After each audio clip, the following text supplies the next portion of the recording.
Did you hear that there's gonna be One Piece news today? Like later tonight? No, but I've been offline, so. Yeah. Apparently today is like One Piece Festival Day.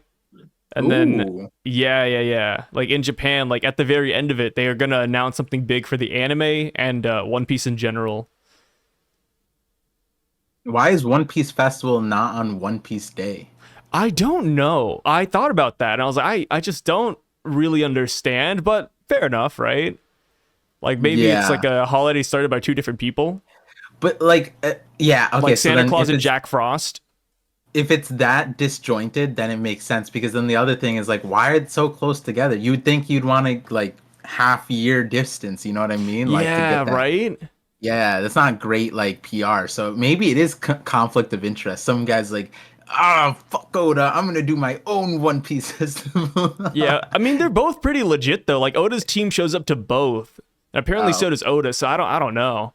Oh, maybe it's someone doesn't like Shueisha or someone doesn't like Toei, so they split. Oh, because One Piece Day is mostly Shueisha, right? And then One Piece, Yes.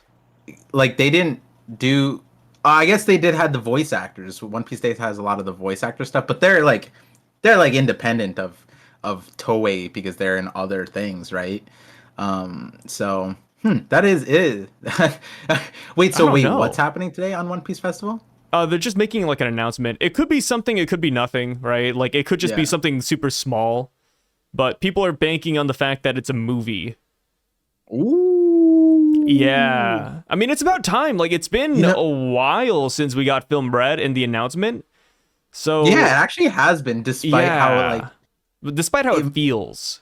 yeah, it feels like it was just yesterday, mainly because the Garland thing. I feel like like when we talk about whenever we see the Holy Knights, whenever we see Garling, when did we find out about it? Film Red, and so it's like it's very that's one of the movies that gave us a very canon moment, despite it being like 1 second and not really that like clear in the first place, and mostly in the Beaver cards as a substantial source. But anyway, and people still debate like, oh, well, technically that doesn't really mean that Shanks is a figure. Whatever. The point is that like that's why it feels recent. So yeah, but it's been like 2 years, right? Yeah, it's been a minute. Yeah, yeah. So that Film you're Red is so yeah, good. I love that movie. Despite yeah, people hating it, it still holds a special place in my heart. yeah. I don't think. I mean, maybe I have old clips where I said I hate it, but I don't think like hate would be the right word. It's just like there were things in the movie, but then I think you agree to this too. It's like we're not giving it an Oscar Emmy winning award. It's like among One Piece movies, Hey, it's speak for pretty good. yourself, Bucko. I've got my Emmy ready to go, and the minute I see the personification of Film Red walk through my door, they're gonna get that Emmy. Yeah. Um what we talked about like future movie things, jokes aside about Skip Hopperson, but like what were some candidates again for a new movie? That we were talking about. Yeah, I tech. Oh, actually, special shout out to Teching because after Film Red, I had a collab with him, and in light of the recent reveal in this chapter and how spot on Teching's, future sight is, Teching said on my stream that the next movie would be One Piece Blue for Buggy. Oh, that wouldn't be bad. Yeah, yeah, and hey, again, if you guys have been living under a rock and you guys don't know about the massive creator in our community, Tekking, who is probably the greatest One Piece theorist, my words, not his, of all time, you should really think of One Piece Blue. And I even ask Oda, like, when is One Piece Blue coming out? Just ask him out of the blue if you have the chance. Ask him out of the blue. Ooh, that's a That good was a good. one. Yeah, that was a good one. Yeah, no, One Piece Blue is a really good option, like just for Buggy. Yeah. But like, I've seen people saying they want a One Piece God Valley, but I don't know how that would go down. Mainly Nah. because like, yeah, I don't feel like we'd have enough time to explore everything. We just get the fights, and then even then, we'd have to retell it in the manga because it's canon, like super canon. Yeah, One Piece, God Valley I never was like fully on board with God Valley. I get why God Valley made sense with like JJK Zero, like that like hype of like canon prequels, whatever. But especially Yeah. at this point, no, there's no shot. There's absolutely zero shot we get a God Valley. That would make no sense to do, I feel like. Yeah. Actually not, maybe not no sense. Only if the other part of what happened at God Valley wasn't important, because then Oda showed us the important part and then he goes into depth with that movie. But like that's not what it feels like right now. The other half of that God Valley, or not even other half, other I would say 75% of God Valley information that we don't have is so important. Like we didn't see rocks. Like what are we doing? Yeah. Like, Imagine you see it first in a movie. Well, I guess we got Shanks' last name in a movie, but yeah, I don't think they would do that. God Valley seems kind of too crazy. That's why I'm kind yeah. of leaning on just like a one-off Yonko story. Like maybe there's a bounty hunter who's after Yonko, and they're after Luffy's group. Which I don't know what kind of bounty hunter would do that, but I mean, movies introduce weird people. Same with the video games, like Audio, for example, from One Piece Odyssey. This guy has a 2 billion berry bounty, and apparently he clashed with a Yonko and defeated one. And Oda created this character, and it's like, wait, what? Yeah. Who did he clash with? Who did he beat? Why 2 billion? What? At this point in the story, I think, you know, I'm actually, I like prequel ideas. I like Yeah. JJK Zero as a like a precedent for what anime movies could do. Where like, yeah, they're not affecting the future timeline, but you are giving a solid foundation to something that you wouldn't be able to cover in the manga, necessarily, technically, but like for other cases. But and then in this situation, Ace. I think now Ace is a good time to maybe give him. You could give him a movie and it wouldn't really do. Like, unless Oda plans on giving Ace more context, like within future unknown story. Like, if Oda gives Ace an Elbaf like connection and like Holy Knight, like, oh, he clashed with Holy Knights. Nah, like, it would make not make no sense. It would piss a lot of people off, I feel like. But like, with the recent thing where we find out he fought with a warlord, and like and there's a whole path towards like Blackbeard in a cover story, that's something that he could give us context and people would love an Ace movie, I feel like, as a prequel. And it would give us like not like it would give us canon stuff that wouldn't really affect the timeline, right? And that warlord story, that's kind of like literally an exact situation where it's just like, this is a very important character, but it doesn't matter for our story. You know what I mean? Like, it was important enough for Oda to bring it up, but it's not important for like what Luffy has to do, you know? So like, because Oda gave us that setup, it could be like that would be a really good entry point for an Ace movie. I'm kind of on the opposite boat where I think we could get like a Garp movie. Just go with Garp and just hang out with him a little bit. The only problem I see with that is that Oda has said that he wants to talk about Garp in the story. So like that's the only reason why. Yeah. I was just thinking like a Garp prequel. Yeah. Well, that's what I mean. Oda said like in 2018 his last, I don't think that we've gotten more of these, but his last like where was it? It was a complete like an interview? log. Not an interview. It was like there was a series of questions his editors asked to probe us, I guess.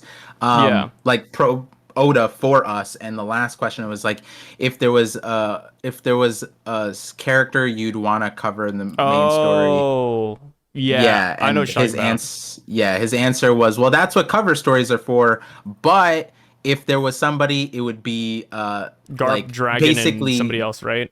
the Navy via Garp, and then he ended the whole section by saying, well, I'm gonna cover them,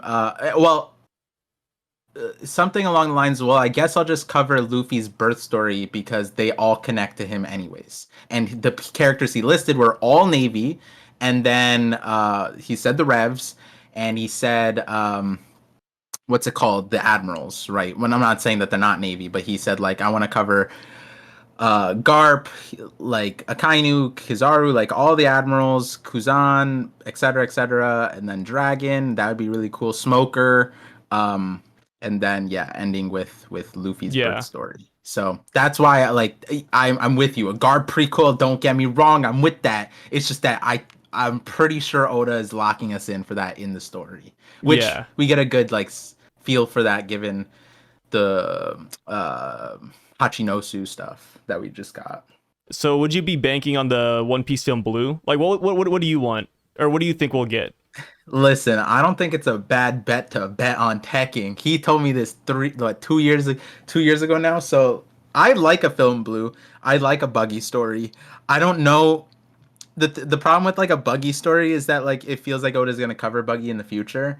So like if Oda did a Buggy story, it wouldn't be like a prequel. It would just be like a film read but Buggy, I guess. But like that, it's a little weird. Like I guess Oda could give us like Buggy's delivery service, like how Buggy made that. Could be technically a pseudo pre. It's not a prequel, but it's like a pre-now quel. So and then like could he create another Uta type of situation for Buggy to then be like, you know what I mean? Like it's a little funky. It's a little funky, but I'm not on off board. If you're a prequel, Yeah. I'd like an Ace one. If it's future and it's just like another Stampede, I'm for that too. I like those kinds of things too. I'm like when it's like flashing colors and fights, like I like those. So Stampede was a good vibe. I also really liked Film Gold. Like Film Gold was really cool because the character was dope. So like if Oda goes into his bag and creates another character like Guild Tesoro, I'm down for that too. Oh yeah. Like I Yeah. think there's so many like good routes for this. Like I think I would lean towards the bounty hunter route just because we haven't really gotten too much from them in general. So like crazy bounty hunter. Outside of that, I'd say maybe like a pirate marine team up with Garp. I think that's kind of where I'd put my money. But of course, like there's no guarantee that it's going to be a movie. This could just be something else entirely. Like maybe the One Piece Wit Studio remake. Like they get a trailer. This could Yeah, even be like a true. break. People were talking about this could be like a hiatus with a live action going Ooh. on. This could be like a 1 month break. But I feel like this is something you'd announce outside of this day. Yeah, you wouldn't go bring like a gathering together and be like, One Piece is on break. Yeah, yeah, that's not my really good one PR. holdup. Because it's like, okay, like a break sounds reasonable, right? Like Oda takes these 1 month long breaks every now and then. That wouldn't be like unheard of. But also like One Piece on Twitter, they posted out like all the different shows that they're premiering leading up until the reveal. And it's like, wait a minute. Imagine they have all these shows, all these movies playing, and then at the very end, it's like, by the way, guys, we're going to see you next month. Peace out. Like, that'd be kind of wild. Yeah. It'd be. I wouldn't do it that way, to say the least. Yeah, I wouldn't do it that way. I'd probably just like But I publish it don't- in Shonen Jump or something. Yeah, but who am I? Who are we? Yeah. We know nothing about media and content. So we have chapter 1129 titled Living Dolls. When you first read that title, what did you think of? That you were right all along. Sai is the greatest One my Piece God. theorist of all time. With the whole like RPG thing? Yeah. The Living Dolls was like an immediately. I think maybe I said it on stream. It's like, oh shit, like Sai's was on. I mean, even like last chapter, once we started getting the nuance of the room and everything, it was like when the Big Stein Castle. You saying that it was a doll house. It wasn't a doll house. It was a doll city, and like so, it was like your idea times 10. And then the Yeah. Living Dolls just kind of confirmed the LARPing side of it, where it's just like dolls, right? So someone's playing with a dollhouse and they're like playing a pretend, so to say, rather than this chapter, not to spoil too much, but like the detention center jail cell nuance, like that's a little bit different than LARPing, but like obviously with the full context, it's more so what you were discussing earlier. I'm surprised you didn't immediately think of Sukiyaki. Man, fuck that guy. Hey, don't forget, Sukiyaki also had Kokeshi dolls, right? Remember that mystery? You immediately just ruined this chapter for me. Remember that mystery where what was it? Robin? Was it Robin or Law? Somebody was like, oh, like In the basement, I saw Kokeshi dolls. Something really weird is going on here. Oh, Brooke. That was Brooke, I think. Brooke with the Brooke? ghosts. Yeah, I think he was using his ghosts to scout out. And then Robin was the one who saw it with Sukiyaki, I'm pretty sure. Do you remember one of the theories back in the day about why there were Kokeshi dolls in Wano? No, but I know the one Randy has, and that one panned out. Well, wait, what was his? Was his about like Sukiyaki? Yeah, it was because when Sukiyaki got revealed, the text box said the living dolls thing. Oh. And then when we got the Odin flashback and we saw Sukiyaki, he was playing with the dolls. And then that's when he made the theory that they were one and the same person because it wasn't revealed yet. Yeah. And see, I was on a different wavelength, man. I was looking at the voice actors, and I was like, "Oh, they had Sukiyaki and the Tengu man both have the same voice actor. They say they have the same build, so that's definitely Sukiyaki." Yeah, he had that too. Yeah. The theory I heard up with. Well, no, what were you saying? Oh, sorry. I was about to say like the theory I heard about the Kokeshi dolls is that they house the spirits of dead samurai. And I was like, oh, yeah, that's kind of crazy. But obviously that did not pan out. It was not a theory I made, but it was something people were talking about like when we first got them. And I was like, that would have been kind of cool, but kind of creepy. But it turns out that it was just Sukiyaki's hobby, which is even sillier. Bro, listen, like as much as we talk about Sukiyaki, I'm not trying to think about him. Like we put it in the chapter, the chapter title could be Sukiyaki. I'll be like, what does that mean? Like Sukiyaki? Huh? Yeah, is that like taco, like octopus? Like what is this? Takoyaki? Like what are we talking about? I got you. Here. So moving off of Sukiyaki, we have the cover page story, and we see Tama, Shinobu, Yamato. And the one thing I'm just wondering is, where's Sukiyaki? Because isn't Sukiyaki Tama's guardian, essentially? What's going on? If I was a responsible adult in the situation, I would look at Sukiyaki and like, you're never getting close to this girl ever again because you fed her poisonous water this entire time, and you knew. Like, dude, we're going back on the Sukiyaki train. Listen, like Shinobu's face, right? Like she looks disappointed. Maybe she's not disappointed at Tama. Maybe she's keeping an eye out Sukiyaki. She's like, maybe she's disappointed her BMI went back up.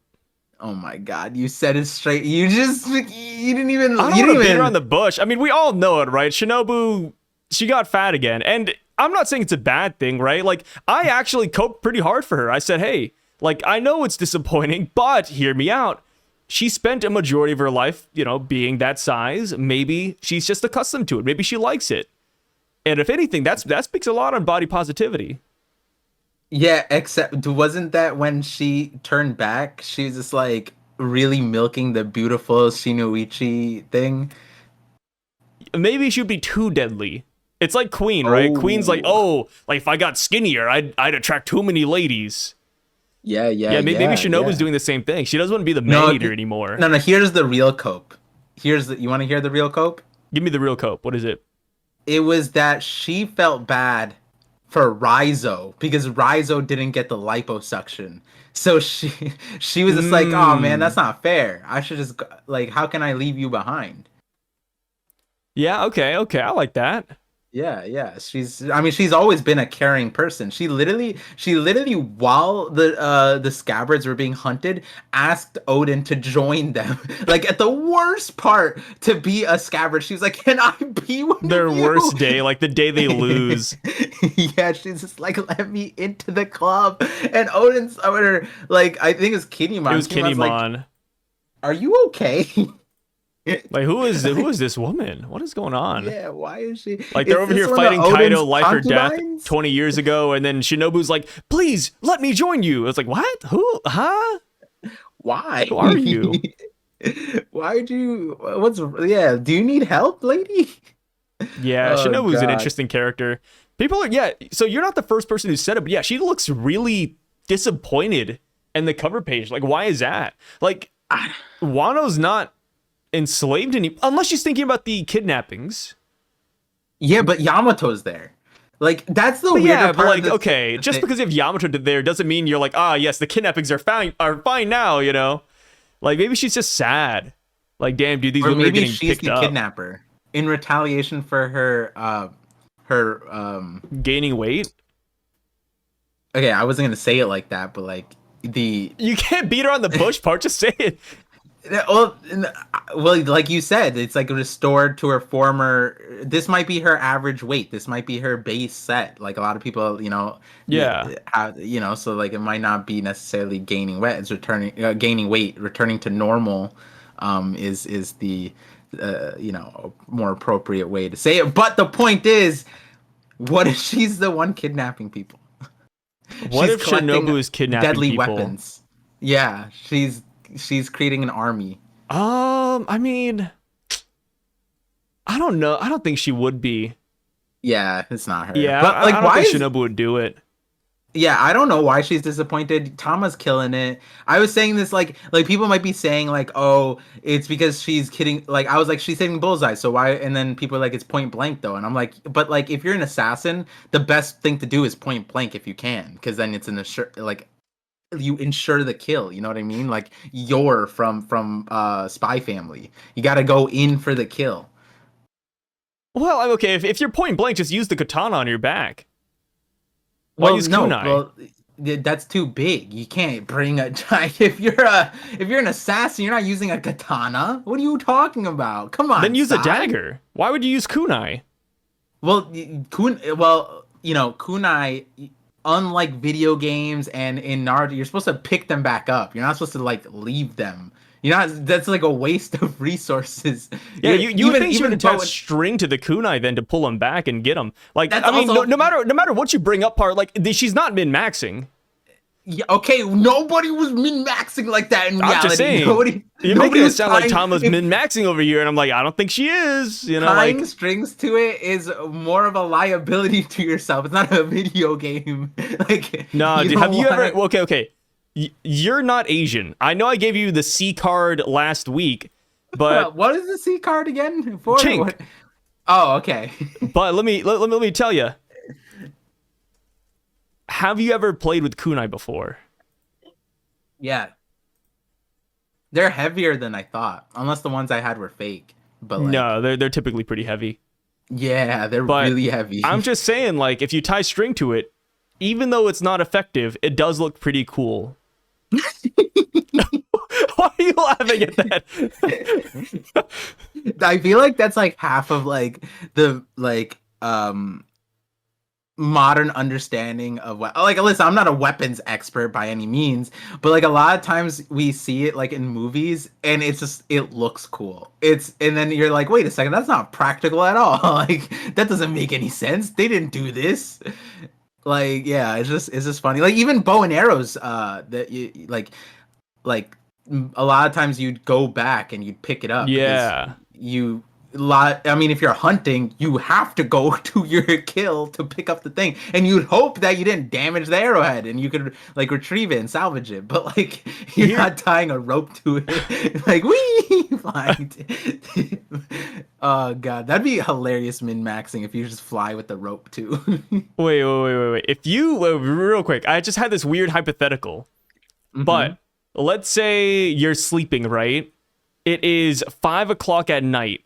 And you're awoken by a sound at the door. Yeah. 5 a.m. Okay. And it's a masked intruder. The guy's like 50 feet tall, and he's busted down your door. What? And what point? Can I just interrupt? What point is a masked intruder for a 50-foot tall? Why does he need to be masked? How many 50-foot tall people are there? We don't know too much about this guy. Officer, a 50-foot tall man. No, hear me out, Par. Par. House. Oh, sir, what did he look like? He's 50 foot tall. Hear me out. The police don't have enough information on this guy yet, so his origins are still a mystery even to me. But there's a 50-foot tall guy busting down your door, and he's just screaming, "I want your baby, I want your baby." And real quick, your wife is still asleep. She doesn't wake up. She's paralyzed, and you have to grab a weapon. On your right side is a bow and arrow, and then on your left side are kunai with strings tied to them. Which would you pick up first to take down this Goliath? I would pick up neither. I'd like a run. What the? What? Okay, but your wife is paralyzed and your son is also fast You asleep. think I'm weak? You think I'm a weak ass bitch, bro? I know the fireman roll. You go like that and you pick him up on the back, and then we tested that. It's all very important. What does that to mean? do. Like, so what? You're gonna pick up your son and wife in one swing? Easily. I've done it before. Yeah. We've tested this out in the case of an emergency. Okay, what about this? Your wife and son are glued to the ground. You can't pick them up. Your only choice is to fight. Would you pick up the kunai or the bow and arrow? I would pick up I would pick up nail polish remover or vegetable oil to undo the glue, because I have a better chance of doing that than somehow hurting a 50-foot assailant with a bow and arrow point. Like, what he broke. I'm at the door. A 50-foot tall guy is there. I'm gonna pick up a bow and arrow, knock it back, and hit the guy, and then a kunai with string. Yay, 50-foot tall guy. Even with your guns, I'm so disappointed. You're not anything. Fighting. What? Fight the guy. With your guns, you wouldn't be able to stop a 50-foot tall person. All right. The bow and the kunai are enchanted. Oh, okay. They have the Giant Slayer perk. They have the Giant Slayer perk, which does, 25% more damage to giants and people above 40 feet tall. How about that? What are there for? Are they 35 feet tall? And then based on distance, they get a +1 damage boost per feet. How is a 35-foot person not a giant? How come the buff doesn't work on them? What kind of enchanted? It's very specific. The wizards they're a crafty bunch. The wizards they're shrewd. They don't want it to work on themselves, so they made it above 30 feet tall. Yeah, so boiling it down, if a wizard came bow down, bow and arrow or kunai with string. If a wizard came down, here you go, Par. Here's enchanted giant slayer technology. Oh, and here's a giant who slay. Yeah, I guess. Thank you. Sorry, your hypothetical panned out. I'm fighting the giant now. Okay, which thank one am God. I picking? Which one do you pick? You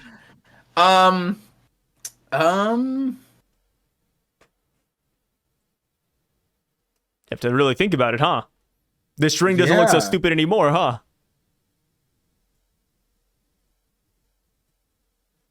Oh, I'm doing the bow and arrow.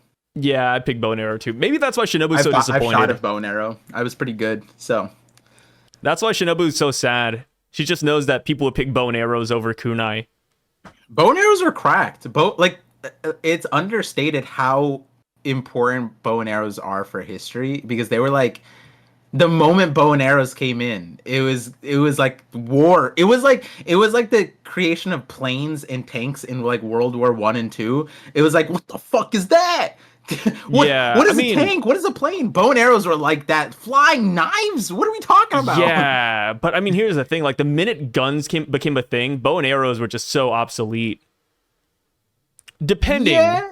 Like, maybe not in the first couple of years, because muskets, they take so long to reload. But let me tell you, like, I could only imagine what it felt like to be a bow and arrow user, being so proficient at it, maxed, like, level 99 in RuneScape with bow and arrow. And then all of a sudden, the next patch comes in, and muskets are involved, and guns. Do you know how sad that must be? Like, I kind of feel bad for, like, the people who specialized in it. Like, your whole life, it's like, damn, dude, I would like to think that whatever hypothetical game you're playing, the stats required for a bow and arrow transfer over to marksmanship. Like, I hope no. The stats travel over, but your racial stats don't, right? Because you picked your race early on. Like, oh, I want to be a Gargunkian, and then the Gargunkians are like, they just have only bow and arrows and sticks and swords.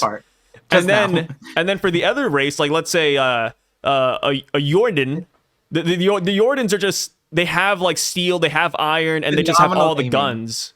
Incredibly done side. So you're a Gargunkian with only bow and arrows. Gargunkians and the Yodians. Yeah, I got you, dude. Yeah, so do you know what I mean? Like if you can't get change races. Yeah. Right. You can't just There's easily acquire a musket. yeah. This is true. Yeah, races prevents creating muskets, I guess, Well, or with being race comes good. the land, right? Yeah. And land Like comes. Garganthian land only has like wood. Huh. Yeah. So, Yeah. like I said, it all comes back to Shinobu and why she's so disappointed. She just knows I that the age of Samurai and Kunoichi are going to be gone pretty soon. I just want for the record also, like people are like, yo, Par For the yaps. record. Yeah, this is Sai yapping. I don't want the blame on me for the Gargant. And I'm not saying I don't enjoy this part. This is me and Sai will talk about this off stream, and we're just like, why didn't we just record this? But in the chat, people are like, damn, Par's just yapping. Listen, listen, this is Sai does it too. Like No, but I ask the we're hard-hitting about One questions. Piece. I ask the No! questions everybody wants to know the answers to. If my wife and kid are glued to the ground against a 50-foot person, yeah, Sai, you're right. I would get hit really hard. You're right. They're not hard hitting questions. My questions are hitting Par really hard. I'm just saying, like, these are the type of questions that people ask their best of friends, right? Yeah, that's fair. Like, That's okay, fair. imagine this. Would I Oh, rather walk another up one. to you and ask you this question, or would I rather walk up to a stranger I don't know and ask this question? I mean, the answer is simple. The answer is so damn simple, Par. Come on. I'm imagining what those like TikTok shorts videos where the people go up on the street and interview. If your wife and kid were glued to the ground and a 50-foot man was trying to kill everybody, would you use a bow and arrow or a kunai of strings? And they're like, huh? Those are the TikTok And videos we the need. weapons are enchanted by wizards. You have a giant slayer perk with 40 feet tall buffs. They're like, huh? You know, funny you say that, because like on TikTok, the trend I've been getting recently is like it's like an AI voice. It's like top 10 scary stories. Can you last the entire list without getting scared and peeing your pants? And the stories are so fun. Like the stories are like just brain rot, like nonsense. It's like Joseph went home because he bought milk, but little did he know when he got home, no milk in carton. And it's just stories like that. Joseph rode a car to work, but little did he realize he's missing his hands. Those are the TikToks I get. They're so stupid. And what I do is I play them at full blast so everybody around me can hear it. That's crazy. And then sometimes I'll pretend like I'm scared. I'm like, oh. I have not seen these TikToks. I haven't been on TikTok in a while. I'm pretty off of TikTok. I've been off the internet, so I don't even know what trend this is. But all I know, it's brain rot, dude. So, we have volume 16 of Yamato's cover page journey here. Outside of Shinobu and, Tama, were you satisfied with what we got? No. I don't think I called anybody this a was nothing satisfied. bird. Yeah. I straight up right before going to Oda's Note, I was like, this is a nothing burger, right? It's not like I particularly expected anything, but I'm also not expecting nothing. And this is like, yeah, I mean, it's not even like build up, Like it's just a nice meet and greet. Like we got to see Fat Shinobu and Tama, and that's it. Like that's pretty much what it boils down to. Like nothing about the kidnappings, nothing new per se outside of Shinobu. I mean, maybe we get Komachiyo. Like if Yamato gets Komachiyo out of this, that'd be cool. But even then, it's like I Yamato's feel like already this fast. cover story could have been at any point, and I would have enjoyed it just the same if it was just Tama and doing what she's doing. Like the background stuff, like doesn't add anything. This being in Yamato's thing doesn't add anything. Them being in Amigasa village doesn't add anything to me. There's no context here that really is meaningful. And it's not that I want every cover story to be meaningful or that cool or whatever. I'm just saying that like that's why it's a nothing burger, because I would have enjoyed this all the same if this was like the Straw Hat bounty updates from around the world, and we saw like characters reading the background, and Tama was just training, just like we saw like with Shimotsuki Village, where it's like I forgot, I always Koshiro, yeah.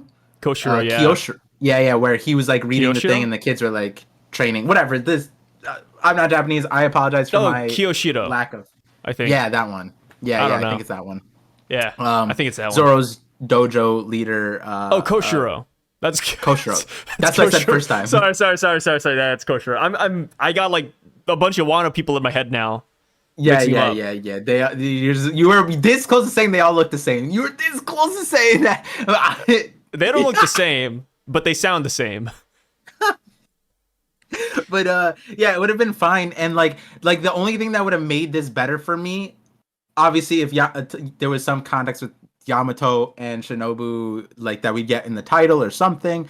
But if Tama was pulling out Itachi moves, like upside down. Yeah, upside down. Yeah, that'd be cool. That would be like, then I'm like, all right, Tama's the best Wano character, you know, like that would have been sick. Tama has a new sword on her back. Do you think that's a named blade? Will Tashigi have to kill Tama? Will Tashigi have to hunt Tama down?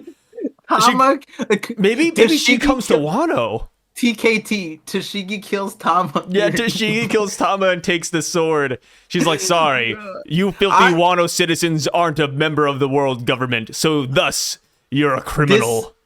This might be my favorite Tashigi hypothetical theory. If the first step in Tashigi's path towards her dream is like her foot on Tama's back conquered Tama's that'd be so cool. The sword, I would.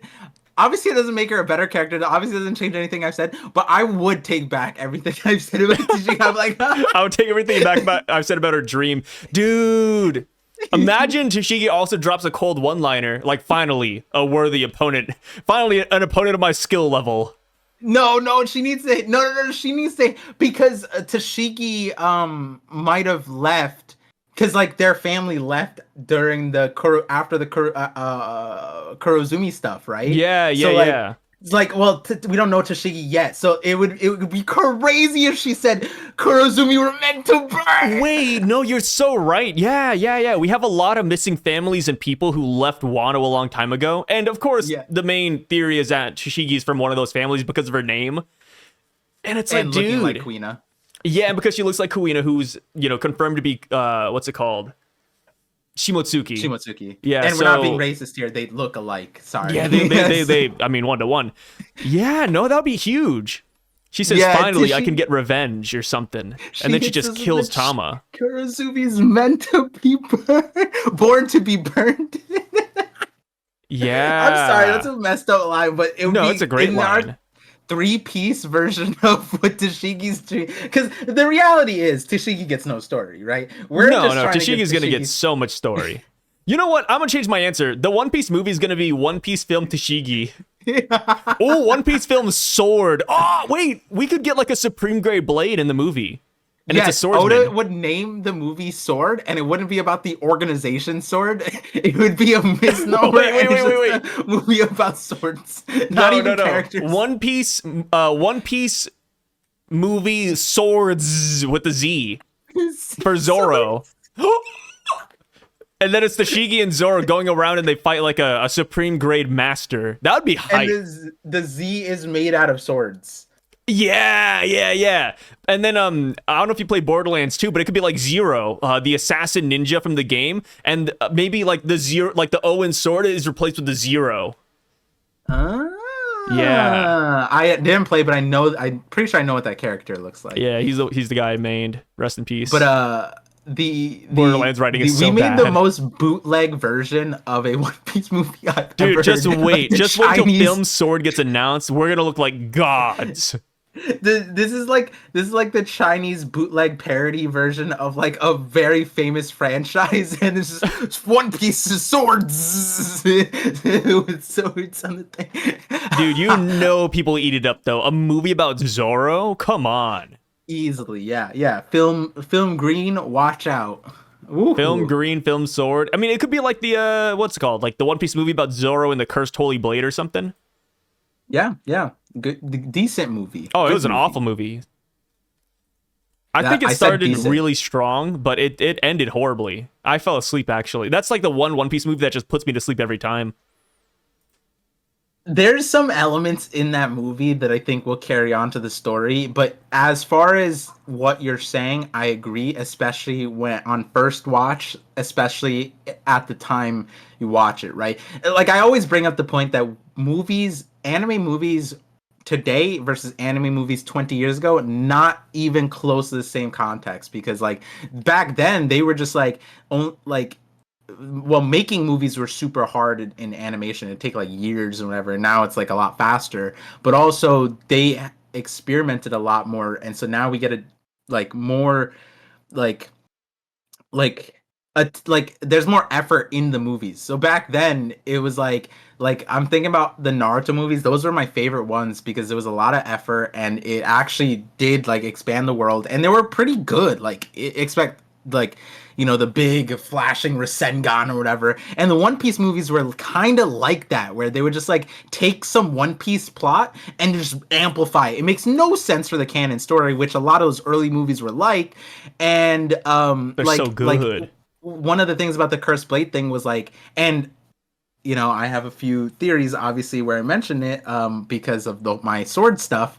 But the guy, he has like insane buff, and then by the end of the movie, he becomes a sword. Like he becomes the sword. Like there's no more. He's holding a sword, and then he gets possessed by the sword. Like it literally goes into his chest, like some random like etchy like girl anime. I forgot what the one, Freezing or whatever. Like there was that one where it's like they just like absorb. There was like a Gundam one too where they did that stuff. Like when the Gundam transformations happen, and then like it's like the naked body, but it's just like all white or whatever, and then like absorb the stuff. It's like that. There's a hentai called Bokuwa H-Ganai, which is also like that too. That it's crazy that you had the Japanese name on lock. Like, that was like one of my first animes. Messed up Koshiro. We messed up Koshiro. We messed up Koshiro, but we got the hentai right. That's all that matters. Don't say we. Don't say we. I don't know what you're talking about. We Eiffel Tower that hentai. Good job, Par. I'm not saying I don't know what you're talking about. I'm just saying that based off of what you just said generic hentai to me. But the point is that there's a lot of stuff in that Cursed Sword movie that like if we watch now after the Gorosei, it's like wait a second, magic, we're talking magic, because they had heavy magic in that movie. And I think they also had like the Moon Princess or something too. Yes, yeah, like the Moon Sword Princess, which is kind of crazy. There was 4 shrines, and the princess had to trap the cursed energy in orbs. Nami was the one who was able to like sense it. She was like close, but she wasn't the priestess. The priestess, I think's name was Anne. I think something like that. Yeah, something like that. And and she was actually a decently designed character, but they looked Birkin type of like they had like a I'm pretty sure they had more of like a tribal setup. But yeah. So anyways, like at the time when this movie came out, that was so unrelated to One Piece. There was nothing contextually that made sense. So when I watched as a kid, I was like, "Oh, this is a cool movie, whatever." But then, later on in reflection, it's like, "Oh, it's a terrible movie. What is this all about?" Blah blah. It's BS.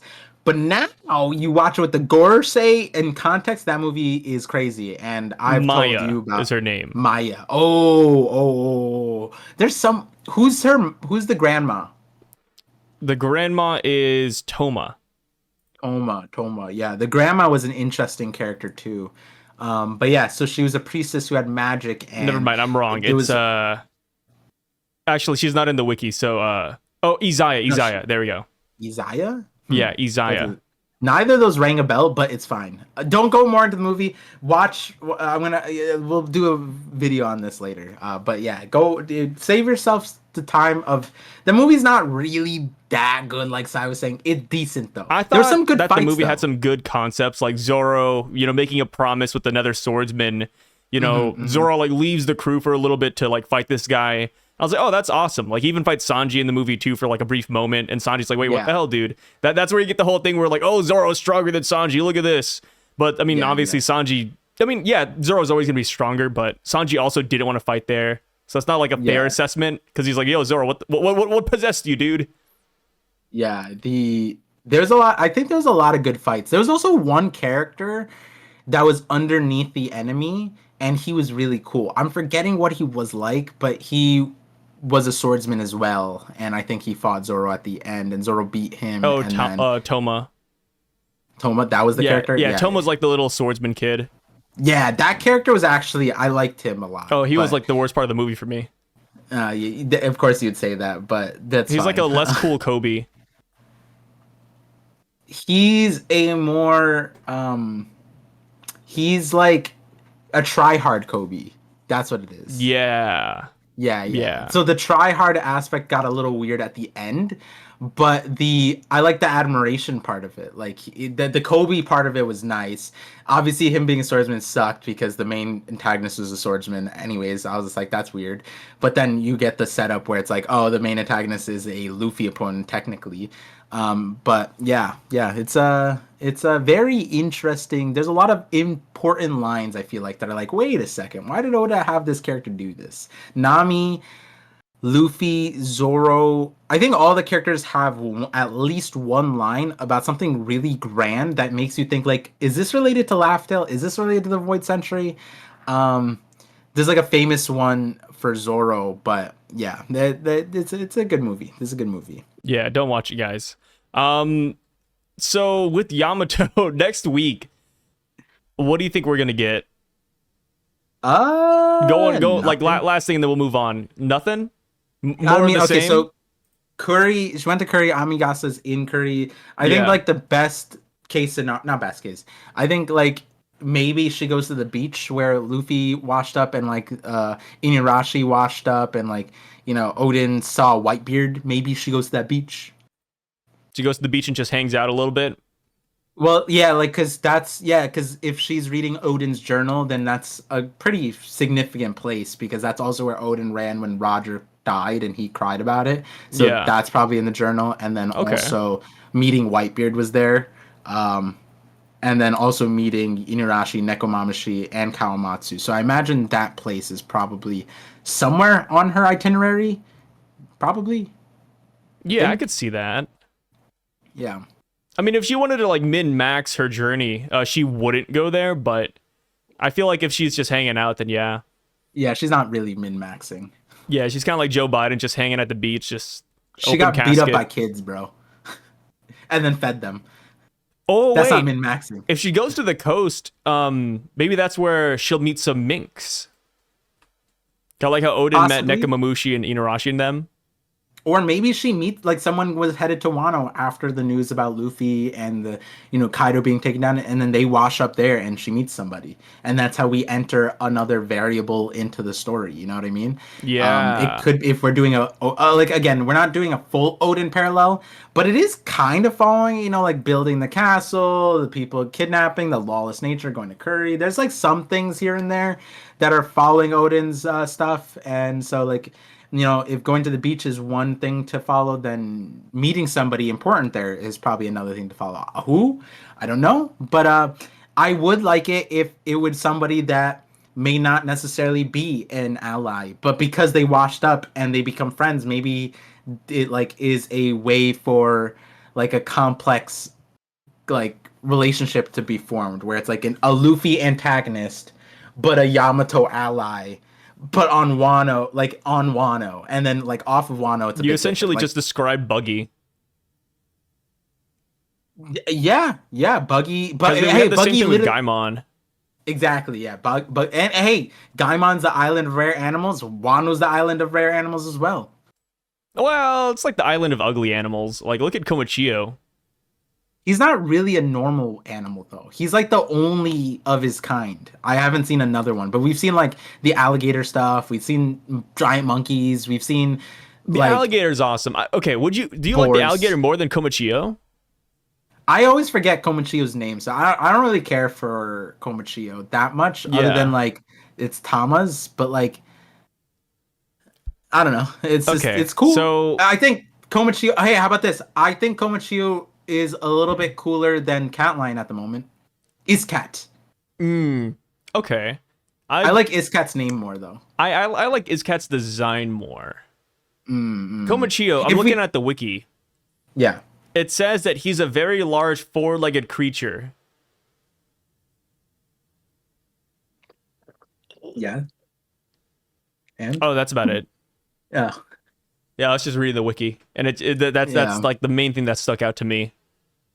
Gotcha. Yeah, if Iscat is if we figure out more about the lion thing, then I think it like depending on the context behind that as it above Komachiyo. But Komachiyo's done too much for me to just put Iscat above automatically, you know? Yeah, I think for me the reason I don't like Komachiyo is just because I'm Asian.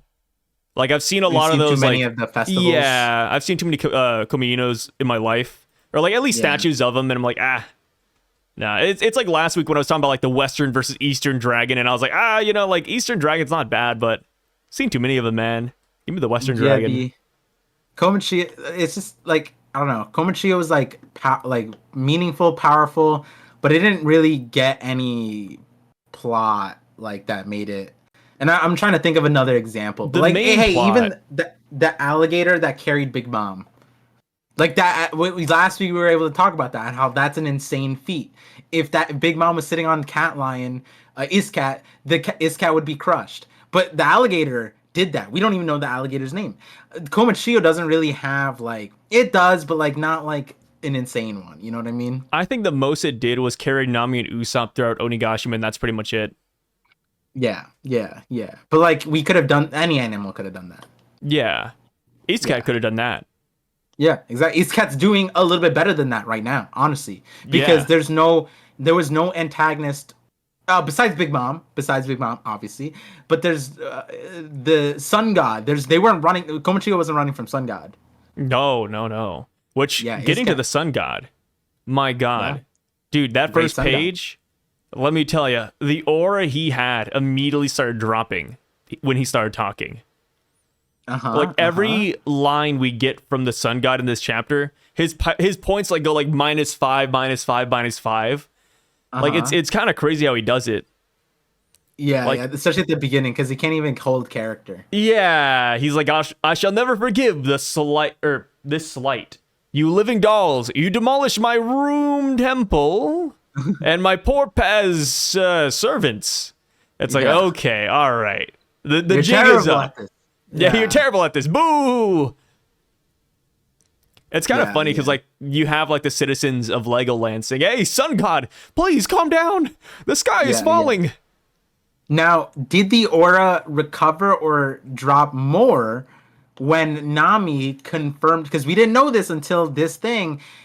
Which is that guy is way too scary, and so because it's manga, Nami says he's scary, so we all start sweating balls. No, not the eye side. I meant the guy part because a lot of us thought it was a girl first, so we were reading the lines as "my poor pet." I mean servants until we saw the Nami part, which is now we read that "my poor pet." I mean servants. Did the points go up or down because Nami confirmed it's a dude? It kind of like meandered. It didn't really go anywhere. Yeah. Okay. Yeah. That's what I said too. Yeah. Yeah. The only reason why I'm typically not super sexist, especially on like a Saturday like today. So like guy or girl, like I don't care. Yeah, not the holy day. We see not that Saturday. A sexist on a Saturday, heathen. No, what stuck out more to me was like Zoro's line, like, "Oh, dude, this guy looks more like a demon than a god." And I was like, yeah, I mean, he's not wrong. Like, it makes you wonder, like, where did this guy get the cosplay? Which I guess we'll talk more about later. But also, one thing as well is that it is confirmed in this chapter, first page, that the rats have been defeated as well. We didn't see that last chapter, right? Mugen was defeated by Zoro. Luffy defeated Hilmengandr. But as far as the rats go, like, I wonder who took them out. Do you think they just died due to collateral damage, like splash damage? Nami and Usopp are faced with them, right? So it's probably Nami. Do you think so? Nami, Usopp, I could see it. Okay. Rats versus rats? Yeah. All right, I like that. Yeah. Yeah, I mean, this guy's servants were awful. Like, they didn't put up much of a fight. Like, none of our guys have bruises or anything. Yeah. Like, yeah. Come on, pretty get pitiful for Elbafian animals. We don't know if they're normal Elbafian animals yet. Yeah, I was about to say, like, we don't know if they're normal Elbaf animals. I don't think they are. Like, considering the fact that Dorian Brogy were like, oh, you know, on I keep on going back to it, but on Agate Island, they talked about how big the animals of Elbaf are. Like, these guys are big, but they're not like gorously big, right? Yeah, like the crow is like what, like bigger than the Thousand Sunny. Like it was able to like pick it up with its claws, and so it's like a normal size for a giant. But like if I had a crow in my hand, the giant having a crow in its hand would look the same proportionally. Yeah. And whereas like in the One Piece world, we get like in the first 10 chapters, Luffy flings himself at a bird, and that bird ends up being like island-sized bird. You know what I mean? And so then that bird in the first 10 chapters is like Mugen-sized, technically. Yeah. The one that took Luffy to Orange Town, to Buggy. Like he like slingshotted himself. He's like, oh look, it's a bird, and he flung himself, and then he got himself caught in the head or whatever, in the beak. That bird. And I'm not obviously saying that, oh, it's like 1-to-1. I don't remember the pixel scaling, whatever. But I'm saying like that's not a normal sized bird for Luffy, and neither is Mugen, so there's no difference really here. Whereas like with the Elbaf, like I was saying, like it's not Gorosei sized, like like Dory and Brogy were kind of alluding to. So like these animals aren't really like, even when they fought Eastcat, like Eastcat and Komachio are kind of like the same. Maybe Eastcat's bigger, but like at the end of the day, they're riding on him kind of the same way as Komachio. Whereas if it was an Elbaf-sized cat lion thing, you would think that they'd be like hanging on to nose hairs and stuff, you know? Yeah. I mean, like these guys, like, yeah, like you said, they're big. They're just not big enough. So it does make you wonder, like, where he got these dudes. Like PetSmart, Petco. Is this like a exotic animals dealer? Maybe it's a kitten, maybe not a cat. You know what I mean? It's a baby cat. Yeah. Maybe these are like Elbaf animals, but they're just small. Yeah. Like they're just like 1-year-olds. So that means we just beat up a bunch of kids. Yeah. And that's not. Why would we push? Like we saw Bonnie get beat up so many times. Blackbeard, the Gorosei by the throat. She's a kid. Beating up kids is such a One Piece thematic. Honestly, every chapter that passes where we don't beat a kid, I'm like kind of surprised. Yeah, like some people's favorite stories when Blue Jam beat the living sense out of Luffy. Oh yeah, that was kind of fun. Yeah, Blue Jam and Porchamy were not bad. Yeah, I can see why. Luffy stood his ground too. So, how else are we gonna get character development without? Yeah, there we go. So there we don't say that. There we go, Par cooking. So no, because if we get clipped out of context, right? I need you to not agree, because then it's like, okay, so that's not the culture of this podcast. I always agree. Come on. I'm a nice guy. No, you don't. You literally. I always agree. Right, so we got Luffy and the boys. They're riding on Izcat, and Luffy is like, "Hey, Izcat, try to avoid destroying the town. Like, this guy put a lot of hard work into it, right?" Which I thought was kind of funny, because in the very next panel, we see Izcat destroying the roads, like as he's running through them, and Luffy's like, "Wait, no, stop! What are you doing? Don't do that." Yeah, hey, cat. And then the Sun God kind of mentioned something you brought up last chapter, where you're like, wait, why is Izcat running from the Sun God? Because the Sun God's like, hey, stop, Izcat. Why are you helping them? And it's just funny, because I still dial it back. I'm just like, yeah. Like, the reason why Izcat's probably helping is just because he doesn't want to get beaten. Yeah, it's a little interesting with, like, where, like, pets... And then he calls them servants, and like, are the pets in the same line as the citizens of this little garden, or are they are they a means for the miniature garden, or are they things that he actually cares about? There's a slight difference. Like, are they just part of a story that he creates? Does he actually care for them, or is it like if they end up dying because the people killed them inside, they actually care? But like, he did care, right? Because he cares. Poor pets. Rod's a good guy. So but it's like interesting, because it's like, again, where did they get them from? And can he just replace them, or does he? Mugen, I think, actually no. I'll wipe it with Mugen, because I think Mugen having the skull on it, it's like he dresses them. You know? Yeah. He's dressing his pets. I bet they eat good too. Yeah, like the good catnip, go straight to Yeah, and what then target. like what? The sun god's making the villagers feed the hedgehog god, right? Yeah. So it looks like they get well taken care of here. Yeah, that's true. That's true. Yeah. Yeah, that's probably it. Then the question is more not does he care about them? How is there more? Like is it like it's in the same vein as like this room. Is there more rooms? Is there more like gardens? Is there, like what's the limit? Is this guy like Tama? Like with a bunch of animals? Who knows? Yeah. Who That would be kind of knows? cool. Yeah. Yeah, instead of giving them Kibi Dongo, Ro just hits them with sleeping gas. Yeah, not Sleeping bad, not gas is bad. I So, wonder how much does he have a Diddy room of like Diddy's lube, oh, but this like is, this sleeping is the gas. room. No, but like Diddy had the warehouse of lube that he tried to put on Costco, and Costco's like, no, that's not us. We don't even sell lube or I baby I oil. love that Costco did that. By the way, that's so funny. Costco's Yeah, like, yeah, and guys, Diddy he doesn't shop with us.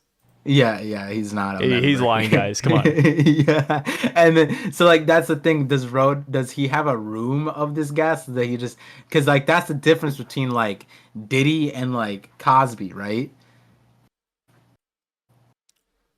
Yes. They're both bad. It's just one's Diddy, like Yeah. Huh. yeah, Yeah. yeah. I would say yeah. Unless Yeah. someone tells me that Cosby also had like a room full of rupees, like so. That'd be kind of crazy. I'll admit. Yeah, he's a pharmacist on the side. Yeah, so we got Nami, and she's looking at the map, and she tosses it because she doesn't need it anymore. And then that is when we get the layout of Legoland, which I think is a little bit silly. I mean, it's cool, but also it's like, okay, like how long are we gonna be here to where this map actually matters? It feels like Yeah, Oda just wants like Nami to flex her map skills again, which I think is great. it's But not yeah, that hard of a map to memorize. First of all, yeah, yeah. I mean, what? It's like just like, hey, behind this wall, we're out. I mean, it's a I singular also room. I also think that the two things about the map is this is one of my favorite maps because I like the like it's both informative, it has good perspective. Like Oda gave us a few on Egghead, and like it was just not weird. They weren't bad, but like they were weirder. This one's like we get to see everything, and it's like top down, and it's kind of descriptive. The only thing that's weird about it is like if this is a map of the room, why did Sun God Road whatever Rodo? Why did he also map out the room part of it? Like why is that in the blueprints? Yeah, I mean, there are some questions, right? Like, why did he map out the room? Like, that's a little bit silly, Yeah, but and then it's like that. for like I was just talking about this with a friend where it's like they were going to see like new friends or people like that, and they were like need to Google Maps to find the address. And I was just thinking about like back in the day, my parents, if we ever need to see like a new family friend or whatever like that, and go to their house, we had to use MapQuest. You had to like there was no Google Maps. You didn't have a phone to like live track where you were. If you wanted to go someplace, whether even if it was like a doctor's office, you'd have to go to MapQuest. And before MapQuest, you just had to remember stuff. And like and so like Nami's doing that, but like I'm looking at this and it triggered like my MapQuest days when I had to help my parents like remember how to like exit 19, take a left, the third right on the road. You have to go 3 miles down, hit this. You have to start remembering street names and stuff like that. Yeah, And I'm looking at this map like this shit is easy, bro. It's just straight, and then there's a town. Like it's not that hard. Like this is pretty simple. yeah, and then like it's funny because like it's even simpler in One Piece than your life story because they just have to go straight. Like no tosses, no turns. They just go straight and that's it.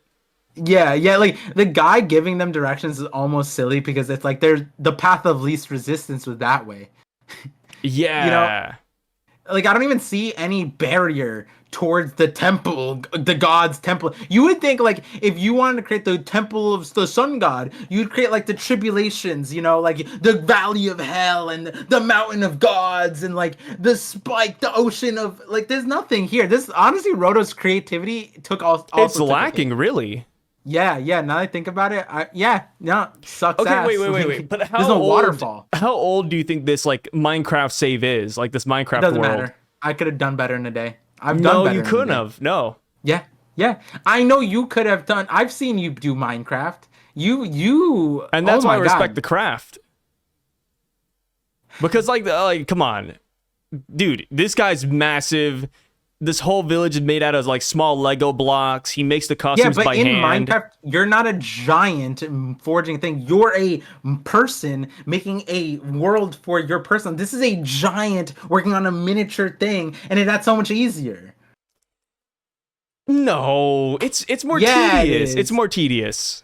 It's not. It's okay, so you're telling me building a house, a normal sized house, is less hard than me building a Lego sized house for me. For you, I mean, it's around the same difficulty. Why is okay? Hold on. That's What? What is this disrespect? First of What all, do you I was a mean? Lego champion. First of all, but also we How is give that disrespect? Legos to 5-year-olds, and you're saying that a house is that. You're either calling my house shitty, or you're saying that I'm terrible at Lego, like, or really. Okay, I guess on the positive, and you're saying I'm really good at construction work. So Yeah. like, Why do you always yeah, have to go I to know. the I'll negative take it. side? Yeah, no, you're right. You're right. You know, I dabbled in some construction stuff. You're right. You're right. There we go. See, yeah, I'm hyping you up. Yeah, I Maybe helped you could build build a a wall bad, one like a time. really good house. Yeah. I've built a wall one time, so I got that. You built a wall before? Yeah, like a wall, like for a house, like I've a caulked some brick. floor, and that's about it. That caulking is fun. That's like one of the things that every man should know how to do. Yeah, just caulk. Yeah, yeah. It's pretty versatile, honestly. Yeah. Bathrooms, kitchens, I do need to buy some more garages. caulk though. Like jokes aside, like I do need more caulk pretty soon. Yeah, yeah. Have you ever tried Flex Seal or Seal Flex? What is that thing the guy says? Flexiseal? Yeah, Is whatever that that it? is. No, I I've never think so. tried it. The one where like he shows a sinking boat and he's just like, just put Flexi Seal on it. Yeah, I've al- Flexiseal. I've always wanted to try it, but I've never like did. And I don't know anybody who has. Yeah, no, I just stick with like good old caulk you can buy from like Home Depot or something. Well, I'm not gonna like be on a boat and be like, don't worry, my boat's sinking. I'm gonna put Flexi Seal on it. Huh. You know, You I know, watched a like- movie like a while back. It was a shark movie where these like 5 girls are just on a boat. Sharknado. No. It's like these 5 girls, they go on a boat to an island because I guess one of the couples broke up. Like two of the girls were dating and then they broke up. And then the other girls were like, oh, to get them back together, we should dump them on an island for like 24 hours. And honestly, I'd just be kind of mad if that happened. But either way, like it kind of worked out. And then they're like, okay, now that they're back together, they're like, yeah. Like now that they're back together, let's go home, girls. And then they hop on the boat, and then I think they hit a rock or like a coral reef, and then the boat starts like capsizing. But I remember when they tried to patch the boat up, what they tried to do initially was they took a piece of cloth and tried to like stop it like this. I was like, what is going on? Like it didn't make any sense. I was like, they should have just had Flex Seal. See, with how low budget I don't know this what's movie going on, sounds, dude. This like if I was a low budget movie, I would inset an ad there. Like, too bad they didn't have Flexi Seal. Flexi Seal would have solved this problem, and it would have been like a 2-minute infomercial in the movie, and they'd pay me Bezo bucks. Because it's like the movie is already garbage anyways. So why not just add Why that? are you It would assuming honestly it's make the movie bad? better. You literally said the main plot of the movie didn't make sense because you would be mad if that happened to you, but you said it worked out. That's how illogical the movie was. You couldn't even describe the movie without disagreeing with the plot. Yeah, there was like I think 3 sharks that just circled the girl at the very end, and she was standing on like a rock, and the tides are rising, and she was like, how do I stop the sharks from getting to me? And then she was like punching them and hitting them, and then eventually like a girl who, here's a spoiler alert, but at the very beginning of the movie, right when the boat capsizes, she's like, guys, I know the nearest island is like 1,000 miles away, but I'm gonna swim to it. I'm gonna go get help. And then she does actually make it. Great movie. Yeah, it's Amazing crazy. movie. It's You know- it's not good. the only thing that could make this movie better is that the epilogue of the movie shows that like she now competes in the Olympics because she's the world class not world class, world record holder for a swimmer, defying all human logic by swimming in the ocean for even 100 miles straight in the shark infested water. Nah, I don't think a single human. Yeah. I remember there's like one point in the movie where like I might be misremembering this, but they were all getting like really bad sunburns because they're out in the ocean, you know, with no coverage. Yeah. And then I just didn't understand why. Like, so like all these girls had jackets for some reason, but none of them had jackets. Sponsored by North Might as well be, but like none of them had the insight or foresight to like take them off and just cover their heads. So they just sat there like with their jackets like on normally. I'm like, wait, what? They have undershirts. Like they don't need to do this. Like I was just so like mad the entire time. I was like, what? Like they're missing so much logic. Although technically, clothing are not UV protectant, they do offer some protection. It's better than nothing. Yes, exactly. That's why some people get confused. Like, wait, like how did I get sunburn underneath my shirt? It's like your shirt isn't UV. Protected. Yeah, but like Sai is also saying, it's like it's better than just wearing it normally. Yeah, listen, like the cavemen, one of the first baseline evolutionary developments was shelter, and they didn't have buildings. They just like I also think they had like snacks on the boat or something, and then one girl really did not want to eat the last rations of food because she was vegan. It was something I tossed silly. Her ass off. Yeah, I was so annoyed. Like it was something like that, and I was like, what? Huh? I'm sorry. Yeah, I'm sorry if you're a vegan in the chat.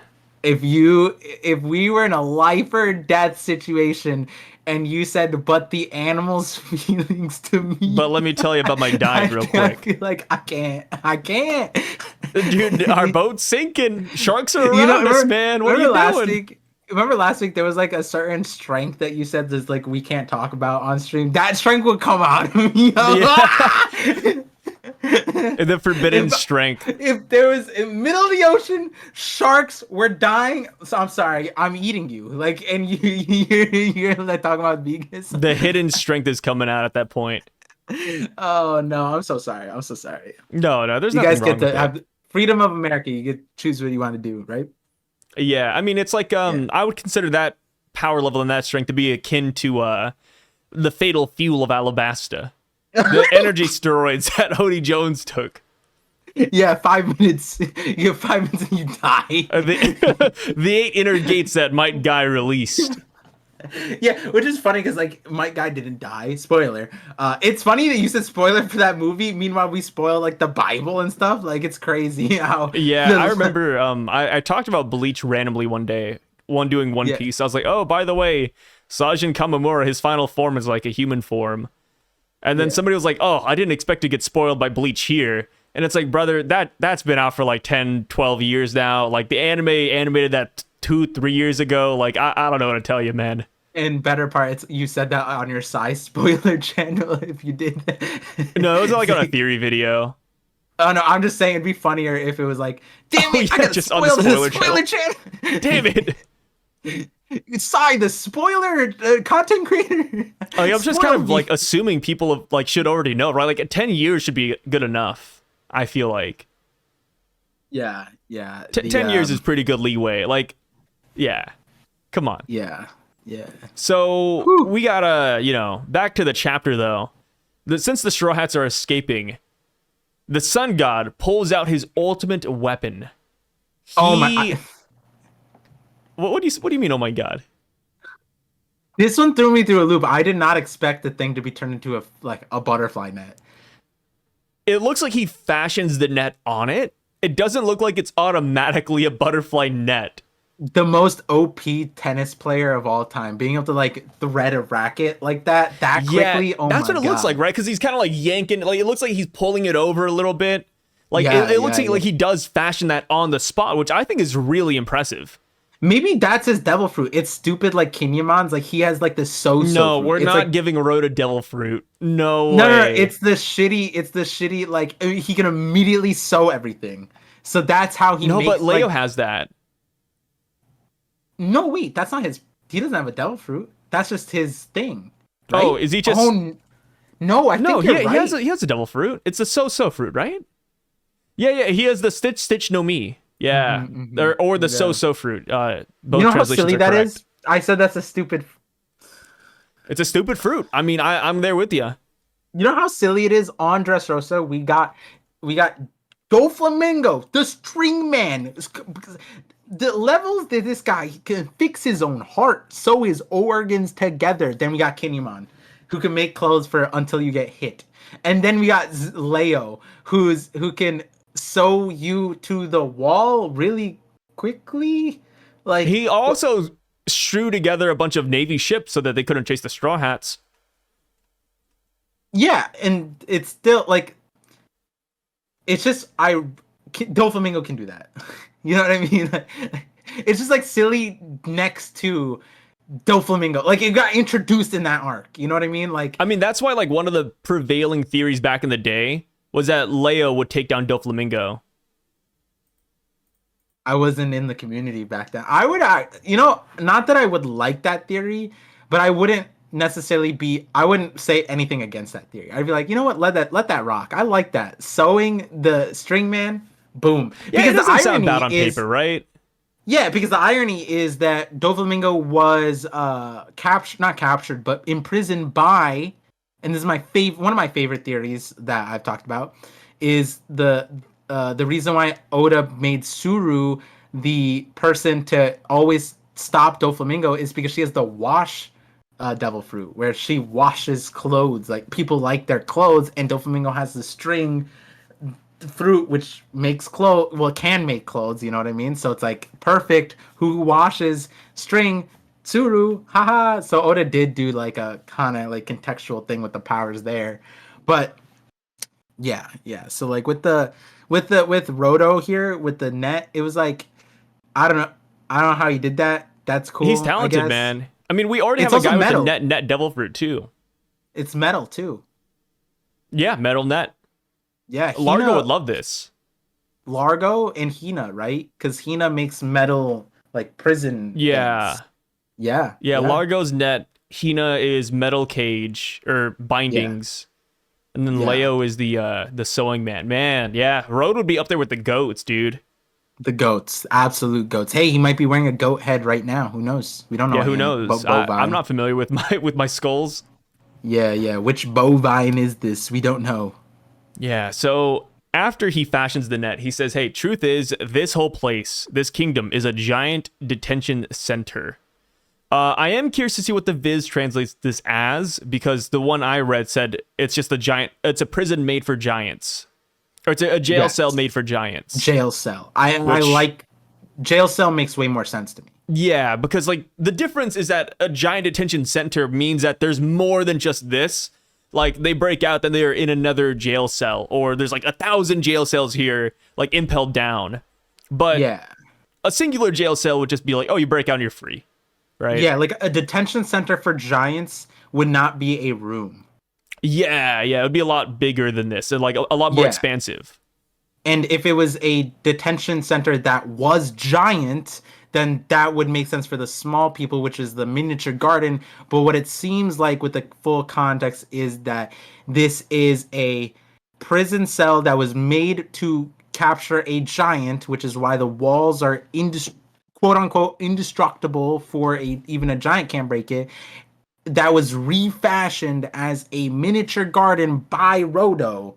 So that's kind of where it's a singular detention center, or more like in the more intuitional way to say it would be a jail cell for a giant rather than detention center. How did Rodo come in possession of this jail cell too? Like, did he buy it? Yeah. Does he own it? Well, is this just like abandoned? It is interesting because that's where even last chapter we're like, is this room a one-off thing? But we saw the hallway. It's like, it looks like there's a bunch of these rooms. This room didn't look anything special. It wasn't like there was an adornment. There was no sign. There's nothing really that marked out this thing. And even when we talk about jail cell, this room doesn't seem like a jail cell. It has a fireplace. What jail cell has a fireplace? Well, if you're torturing somebody, that could work out. Well, you normally like not normally, but like you have a torture room. The Yeah, jail but like cell. transporting, like what if you get attacked during the transport? Or like they try to flee? I would imagine you get attacked during the. I get. Oh, so the damn side. Your torture is turn on the fireplace and like, cook up the room. No, That's like some World turn War on the II stuff. fireplace, put some brandings in there. I don't know, like hot coals, start throwing at him through the bars. Like there's a Yeah, lot of but the things you thing is, could do like with the a fireplace. fireplace, you wouldn't put in a jail cell because it's an escape route. Oh, what if it has a false top? Like no chimney. So then you're just gassing yourself. We're gassing him. You just said you're in the room branding him. I don't. I don't know. Okay. Mesothelioma is non-discriminate, Sai. No. But there's like a time limit. You're only in there for like 5 minutes, so that it doesn't really hit you that hard. The mesothelioma is light. You can't Yeah. sue for it. This terrible work environment, but you get Well, paid well. giant equals giant lungs, right? That doesn't change breathing. Giant lungs doesn't absolve you from the part of the mesothelioma. Okay. What if the torture? What if they only? What if they only hire people to be torturer if you have an affinity for mesothelioma? You're born. Congrats, your child has immunity to mesothelioma. They can now work in our prison. Yeah, you can be Yay! our head torturer. It's like it's like watching like well, what's a good example? I guess like Mashal. Have you watched Mashal? Yeah, a little bit. First 2 episodes. Yeah, it's like congratulations, your son, he's super powerful. It's like that. Like he's super gifted. Yeah. You got to go to magic Was school. that the start? Did they not know? And then like the grandpa got him, and then he was like, "What the heck? How do you do this?" Well, it's just like pure muscle. I mean, I think the grandpa Yeah. already knew. I'm forgetting. I mean, I don't Yeah, watch I two kind of episodes, forgot. but- I think, I Yeah. mean, the manga's finished. You could just like binge it too. Yeah, I probably will. Yeah. But and then on the other context here though is he said my room, right? Like Yeah. my So he room and then owns calling this. it a jail cell. Like you could take my room and he calls it a temple, right? Also, like it's not just my room. It's not just it's not just a room in my house that I that is a jail cell that I refitted to. No. I've also now called this room a temple for fun, right? So there's a lot of weird nuance to this room because it's like it's a room that seemingly was strong enough to imprison a giant, but he calls it my room and then his temple. So then it's like, is this like his prison cell? Like, is the whole place like a prison for him? Like, is something happening here? Like, is this like I don't really fully get the context. I think the context I just said is wrong, but like it is a lot of weird stuff, and like I think we can skip a little bit to what you said at the end of the stream yesterday or on Thursday, which was the mom stuff. I like that, but like is now a good time to bring that up or is it later? I think now is a good time to bring it up because one of my not prevailing theories, that's the wrong way to put it. But one of my ideas is that maybe, just maybe, this That's place big. belongs to Rhodes' family. Like maybe Rhodes' dad is the head torturer of Elbaf or the head jailman. Like his dad's like Magellan or something. And Rodo is just like, hanging on that guy's bootstraps. Like maybe that's a thing. Yeah. Like, maybe Rhodes' dad is like, my son, my proud Elbaf son. Why the hell is he playing with dolls in my former jail cell? Or like in a jail cell I owned?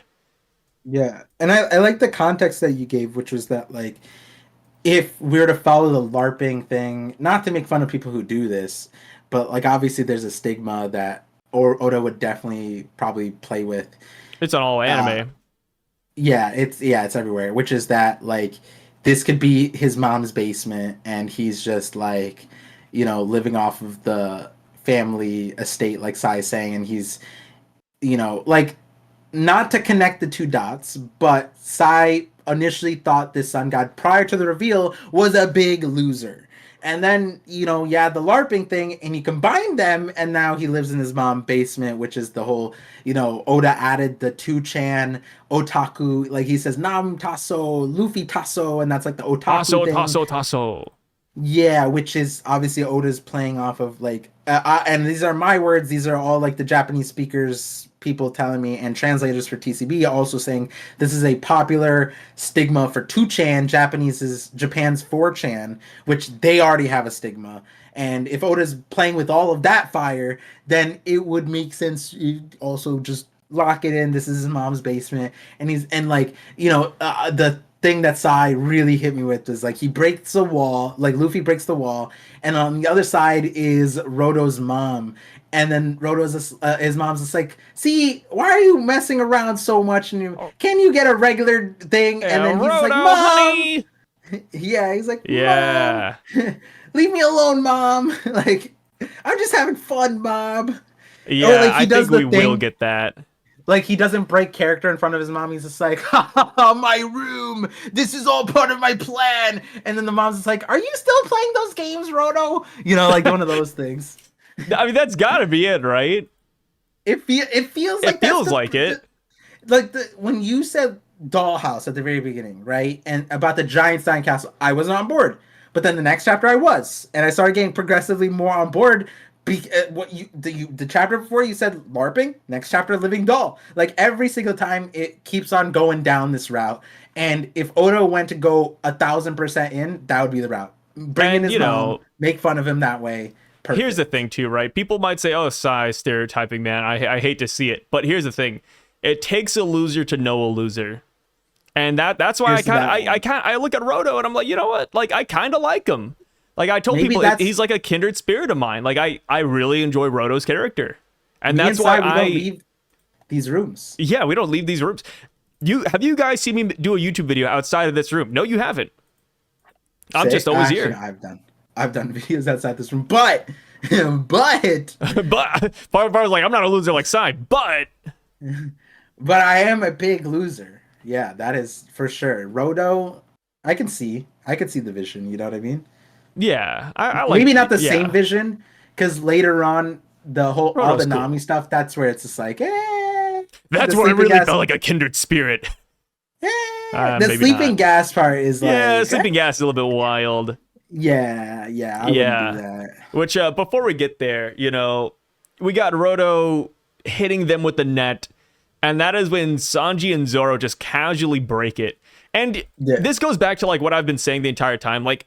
Obviously, I can kind of get why people are griped about it. Like, oh, the Strawhats are running. They shouldn't be running. They could beat them. But it's like Rodo isn't a threat, though, right? Like, Rodo, he's not even on their radar. Like, Rodo's chasing them, but the Strawhats aren't even paying attention to him. They're just, like, having fun and just going with the vibes, trying to escape. And then even then, like, Usopp's telling him not to fight right away, too. Because we don't know, like, the context of the situation. And it's ironic a little bit. Too, with like when Luffy says, oh wow, this place took a lot of work and effort from him to make, let's try to be careful, and the cat like ignored that. But like it's ironic because Luffy's never said that about any town ever, island, anywhere, where I was just like, Luffy, it's hard to build anything. All these buildings around you were made by people, like, and those are arguably harder to make because they're life size. And he's like, oh man, this Lego town for this giant is so hard to make. He was like on your boat of like, man, I respect it. And I'm like, Luffy, this entire city that you demolished was made by normal sized people. Like that was harder. Oh no. And so it's like it's ironic because they in this moment, this is like one of those things where it's like, you know what, let's respect the culture here, you know what I mean, let's not fuck shit up too much, and they're doing that and they're trying their best not to. But yeah, like I could see it going both ways, where it's like I can understand why people are like, yeah, why aren't they turning around? But like at the end of the day, they're not that they're non-violent, but like they're mindful. Yeah, like Nami's the only one at this point who was like personally wronged. So like if they were all wronged, like if Chopper was beat up, if Chopper had his hair shaved off of him, oh, this Sun God's dead. You know what I mean? Yeah, But or Chopper like just had a Chopper got molested. yes. Okay, yeah, I don't mean to, it was okay. Nami was, and so but Nami took it on her like the Straw Hats were essentially like, all right, like Nami's strong enough to handle it, and that's what ended up happening, right? So like that's like the difference, where it's like unless the local people like personally wrong the Straw Hats, they're not fighting the person. Like even in the Kaido fight, right? Like Kaido was literally every single time. Crocodile too. Crocodile's like, yo, Luffy, why are you fighting? And Luffy's like, because my friends. He's like, you known her for a day. Like, what's going on? Wait. Who'd you mention? Crocodile. Like Crocodile's doing this Crocodile. whole 10-year revolution. Okay. And then he asked Luffy, why are you fighting this hard? And he's like, for my friends. And he's like, who? And it's like, Who's your friend? yeah, What? it's like you known her for a day, right? Like Luffy didn't care about the people, he didn't care about the country. Crocodile was probably more upset that he lost to Luffy because Luffy became friends with Vivi for a day. That's probably more upsetting to Crocodile. And then go to Kaido. Kaido's like, "Why are you fighting me, Luffy? Join me!" Blah blah blah. And Luffy's just like, "Listen, I don't give a fuck about anything else, but you're starving these people, bro. Like that's it. That's like and like." It's like a small like now it's a bigger thing, but at the end of the day it's like the most random, like when he saw Tama eating rice on her birthday and gave it to him, that's what set Luffy off. It was that. Like when Luffy landed on Wano and saw the girl who saved him, and Ace saved her too, and for her birthday gave Luffy the right. Luffy's like, all right, Kaido's dead to me. All these other people starving? Nah, that doesn't matter. Oh, maybe Uh-huh. the reason why Luffy's like so mindful of Road is because Luffy ate his bunny. And He fed him. And plus, Road has been feeding the citizens here too. Yeah, exactly. He's been treating them well. Exactly. Yeah. Yeah. There we so go. Like if these people if Skip Hopperson came up like, do you have some food on you? I need some food. There's no food in this barren wasteland. If they did that, Luffy'd be like, you said I there's no gotta food fight here? this guy. Yeah. Whew.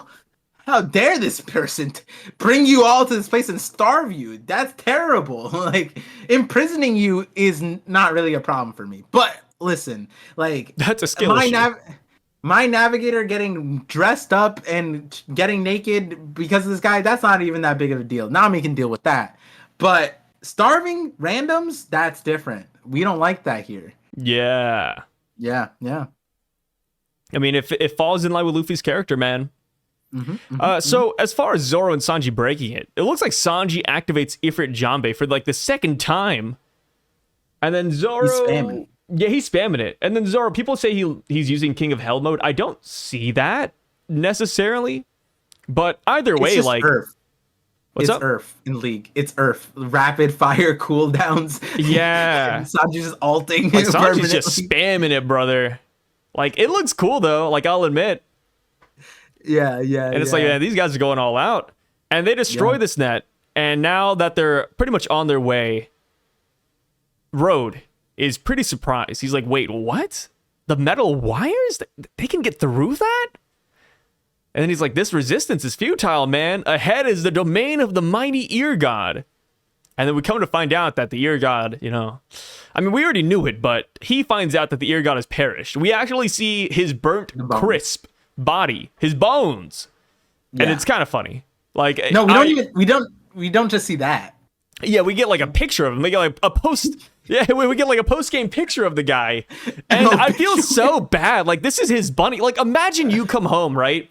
Like, imagine you own a pet shelter and you have like 50 pets under your command. And then all of a sudden you come home and then you see some guy like setting all your pets on fire. It's like, what? Yeah. That'd be pretty nuts. Arguably, though, this is probably the best one for it because this is the carnivorous rabbit. But like, I was taken aback when I saw that picture. I was like, "This is a bunny? Like, what is this? This looks like it's kind of cute." Like, I forgot what game it is. It's like the Rabid Bunny thing. Like, it's like a Nintendo series. Rayman rabid rabbits. Yes. There we go. It's like that fine kind of okay, but bunny. You can't wait a minute. You can't compare them because they're so different. The bunny with sharp teeth and who's licking his lips is not the same as the challenged bunnies of Rayman. Look them up. No, I know. Did you forget what they look like? I did. They look like zombies, right? Like they look a little bit goofy. But yeah.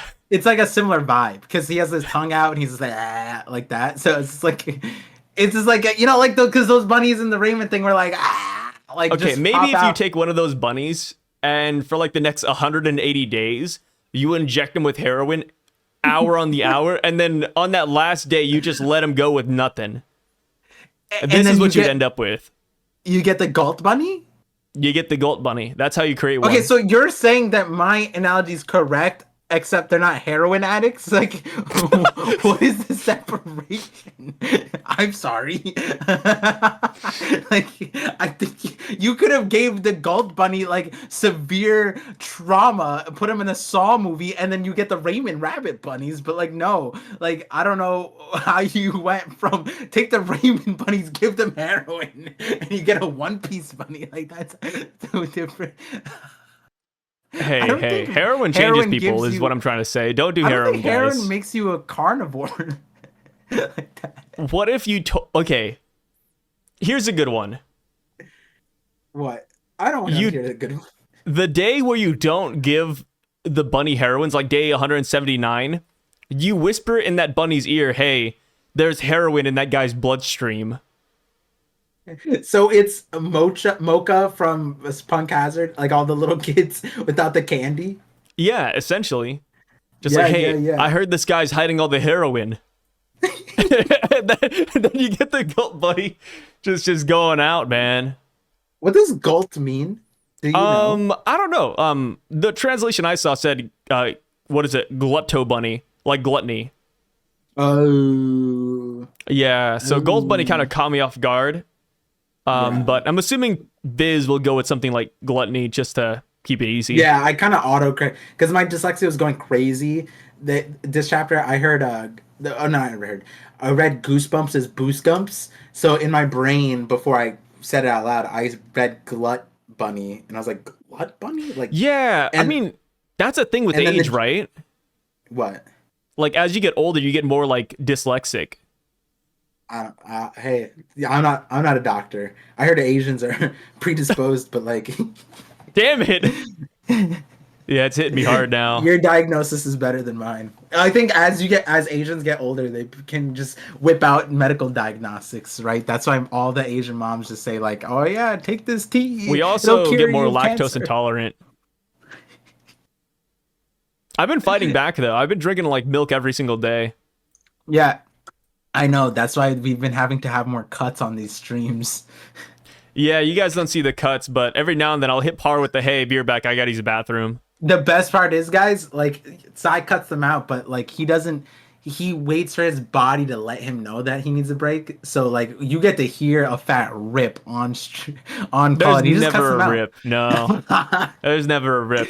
They would never know, Sai. They would never know because of the cuts. That reminds me of that one, what is that meme? It's so funny. It was like an interview. No, it's not an interview. It's like it's a TikTok thing where they're like, "Hey, when I snap my fingers, you're gonna forget you were ever gay." and then the guy's like, "Wait, I'm not gay." He's like, "Yep, of course." Well, guys, you gotta realize like Sai doesn't like editing these, so like how does he know when to make the cuts? He looks for the audio peaks when he wants, and that's how he goes. No, here we go. See, since you're going off on these crazy, one-offs, it's because I write it down on my phone. I look at the timestamp and I write it on my phone.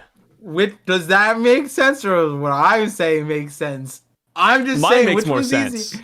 Which one's easier? If Sai's the type of guy to fight lactose intolerance by eating more dairy? Well, here's the thing. Par wouldn't know anything about editing because he offsets all of his work to a bunch of kids. No, I don't. I edit most of my videos. What are you talking about? You're like Shien. You're like Shien, dude. Wait. No, this is not true. Actually, not true. No, dude. You always rag on Shien and Temu but you're just as bad as them. I remember you sent me a picture of all of your workers, and it was a bunch of like grade school kids, and I was like, damn, Par, okay, that's weird. I said you fart on thing, and now you say I don't edit my videos. That's fucking wild. No, I didn't. Well, we're going their side. All right, you want the fire side? I'm just saying you have, I'm just saying you got factory workers. Oh, don't make me tell you what you got going on under the hood, all right? I didn't know Flattrins came out with that kind of shit. Don't let me leak the Google Manager DMs. What Google Manager DMs? Oh yeah, it's fine. So you're just making stuff up now. Oh, am I? I'm making stuff up now. You're just making stuff up now. All right. I'm just over here telling the truth, but I mean, I guess you're gonna play that, huh? I didn't know you were so protective of your IBS, bro. Hey, I have IBS. That's a thing. But let me tell you, when it comes to letting it rip, I don't, because I let it like fester and then it goes back inside my body. You ferment your farts. It's crazy. Who doesn't? So I went here, you went there, and then you took what I said and went here. Like this, like you deflected the defense to I don't fart because I fester them. It's like what Dan Schneider once said. You always got to keep people on their toes. But I think that's just a fetish thing, though. That's crazy. I think that was just a Dan Schneider fetish thing with Nickelodeon kids. That's fucking wild. Yeah. That's fucking wild. I think, Dan considering we talked about that heavily, and you said, I think that's just. Yeah, Dan Schneider needs to be stopped. Grande would know. Yeah. Yeah. Yeah. Man, what a weird guy, huh?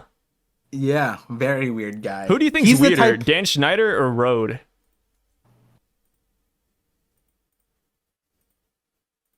I'd say Dan Schneider. Yeah, the only thing that Dan Schneider didn't have in his arsenal was sleep gas, which he surprisingly didn't have, which is like a kind of interesting that that's the case, but he fits the profile of all of the other things, Yeah, I think the problem with Dan Schneider is that like everybody took advantage of they had no choice, right? But like over here, you could like at least fight Road or just do something, get out of here. Yeah.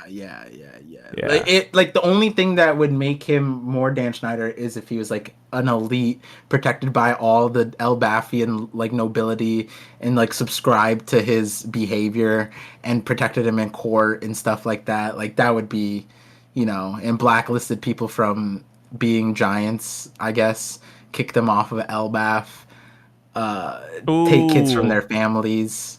Oh, he probably did that part. What if next chapter a bunch of other giants show up and they're like, Road, when's the party starting? Oh my god. Oh my god. You never know, man. You never know. That's why I said he's more Diddy than anything, but yeah. So after he sees that his precious bunny rabbit's been killed, he starts laughing like a maniac. He has an interesting laugh, by the way, like, which kind of makes me feel like he's going to be important later, or at least a persistent character, because he has a really unique laugh. Wait, can I go back? I forgot about this bunny thing. See, this is why I was saying, like, does he care about his pets? Whatever, because, like, I completely forgot about this part. I remembered it on stream, that's why I said at the beginning, and then I took it back at the beginning of this call. But then they ate his pet bunny, and he's laughing about it. No. I think he's sad. I think he's laughing away the pain. He says, how lovely, how precious. But he pauses. He said, in his head, he says, they beat it. No way. That carnivorous bunny rabbit, my gold bunny. And then he gets hit with the ... Like, he doesn't say anything for a little bit. You can't see the eyes. There's a good chance he's crying. A grand tale is unfolding in my miniature garden, taking the life of his own right before my very eyes. The world is a marvel. Did you not They're say giving that? him goosebumps. Okay. Do you have any dead family members? Yeah. Have you not said something like this when they okay. All right. Damn. Maybe he's a little bit crazy.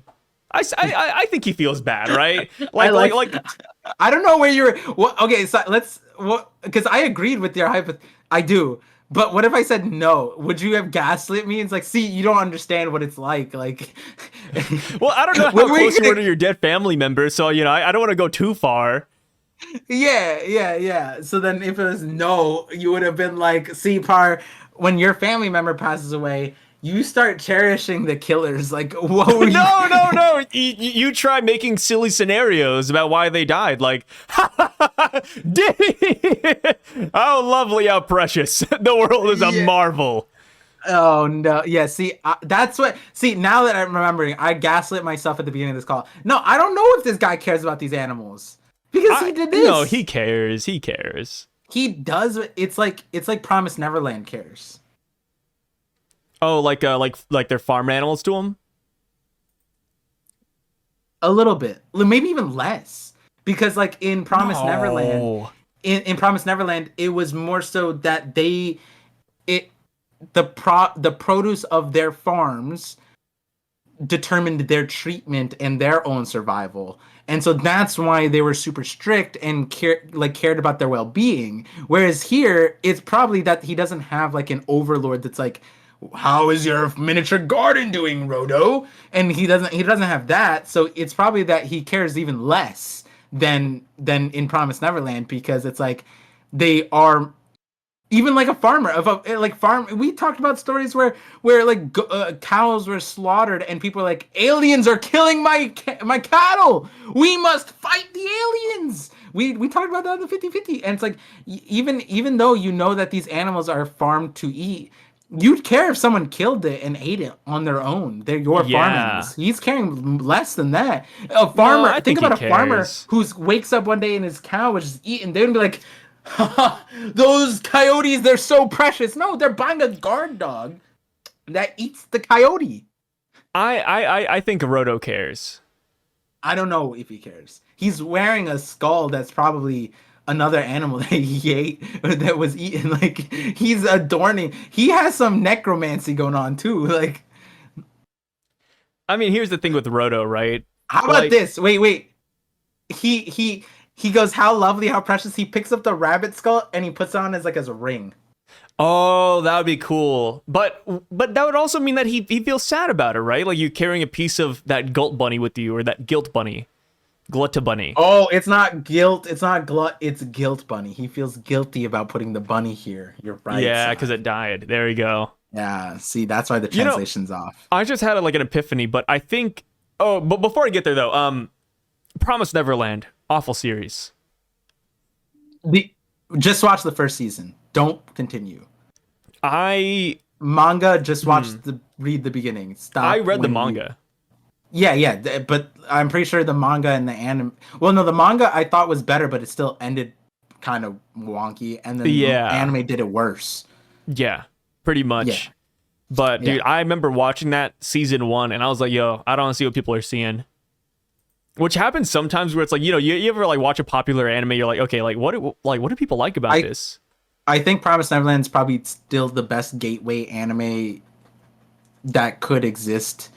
Besides, it's not the problem with awful.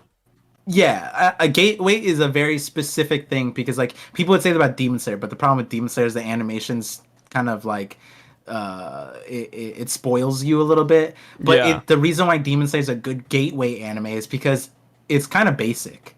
The only thing that made the anime cool is the animations. So then if you went to another series and you got better plot, it's like that's why Demon Slayer is a good gateway.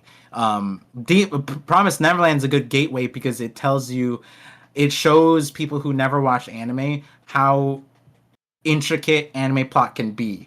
There's series with incredible plot twists, and like Promise Neverland didn't necessarily have the most complicated plot twist. Like if you were locked in and you cared about the series, you could probably predict a lot of it, especially once you got the gist of it. That was the whole nature of the series. The major plot twist was the first reveal. After you got the first reveal in Promised Neverland, the rest of it was kind of like, whatever. And then, in my opinion, as far as the anime goes, the writer kind of spun out of like expanding the world. Expanding the world became very difficult for the writer, I feel like. But I haven't read the manga, so I don't know. But as far as the anime goes, that's how it felt like. So they started with a really great concept, which is why it's a good gateway. But if you use that as a gateway, then stories like Death Note, stories like uh, Code Geass, like other psychological things like Psychopaths, they would blow Prompts Neverland out of the water. Honestly, sometimes when people say Death Note is a good gateway, it was a good gateway, but we have better gateways because if you start off with Death Note now, I know so many people who watch Death Note and then they just can't get into other stuff because they're like, oh, there's nothing really like Death Note. And that's fair. There's not really that much on Death Note's tier even to this day, but at least with Death Note, you have old school animations, so like people can fall in love with like that stuff, and then like see like, okay, I'm here for the plot, and then you can put them on Monster or something, and then it's like, oh shit, like Monster, oh my god, it blows everything, all of those things out of the water, like easily. I like Death Note more than Monster, just because with Monster, like outside of Johan, like you finished Monster, right? Yeah, I finished Monster. Yeah. Just all the backstory. It's like, okay, like how did this? I still, it's suspended disbelief because like I didn't really get Johan too well. Like he made sense. Like I know his motivation and I know like why he is the way he is, but also I'm just like, I don't know. It's just like not as, I feel like I'm like that one dude who like is with Johan 24/7, like that bigger guy.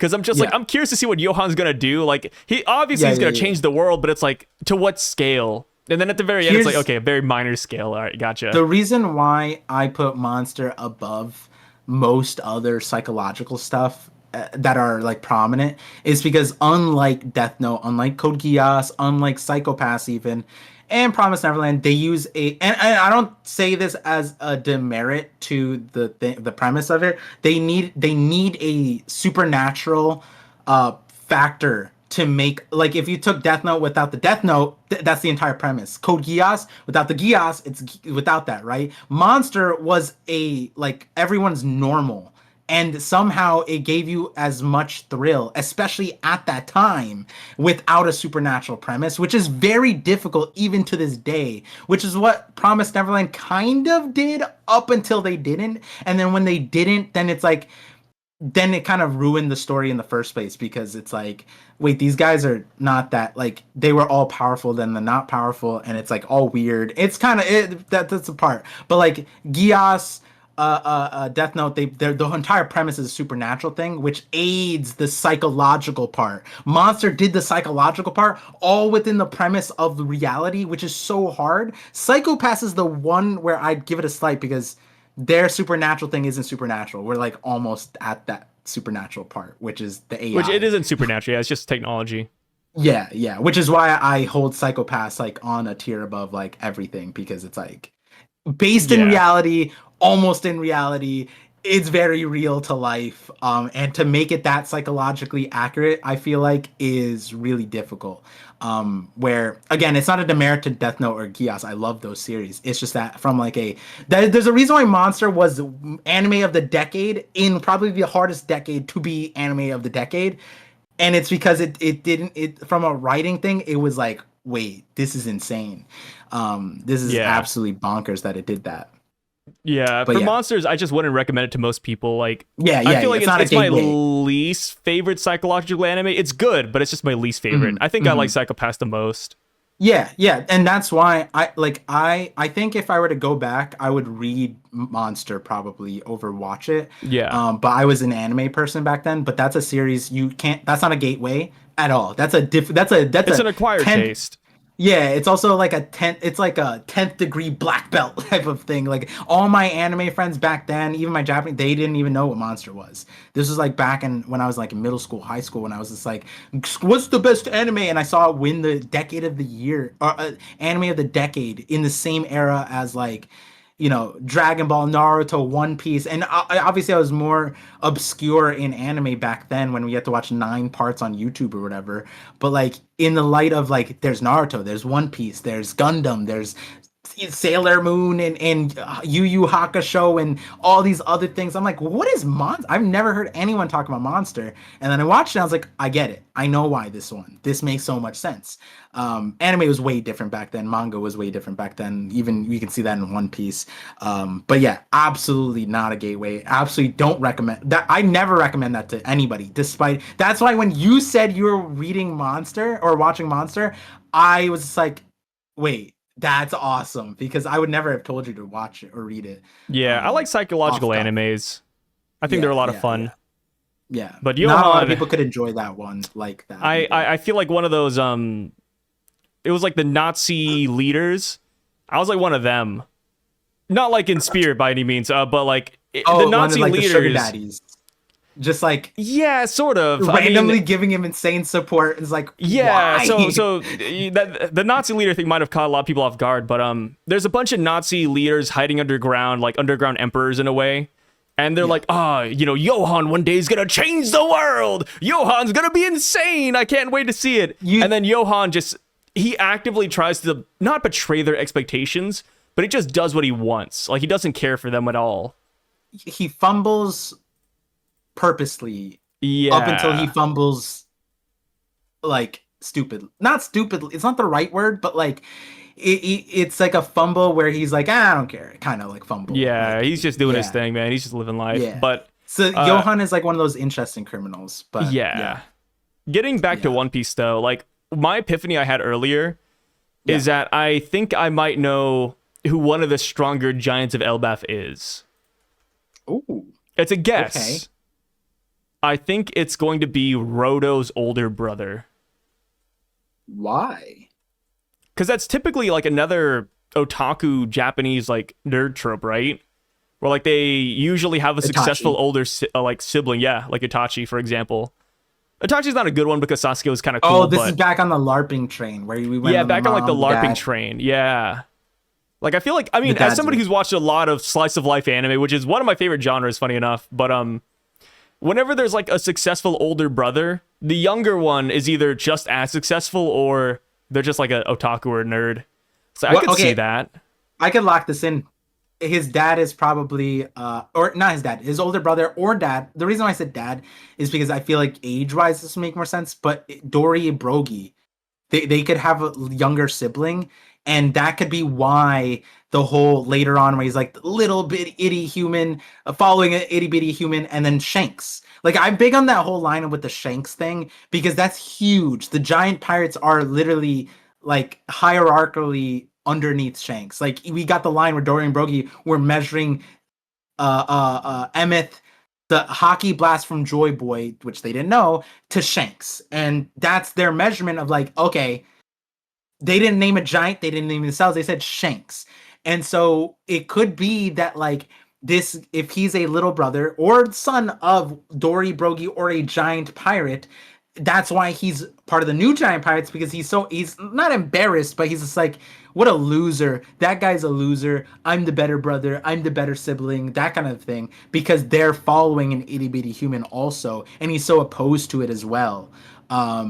It could even be that the older brother is like, man, you should be more like Shanks. You know what I mean? And it's like, how dare you compare me to this itty bitty human, blah, blah, blah, blah, blah. It could be that like his dad or his older brother has that kind of comparison thing that created that kind of inferiority complex for little people in his mind, something like that.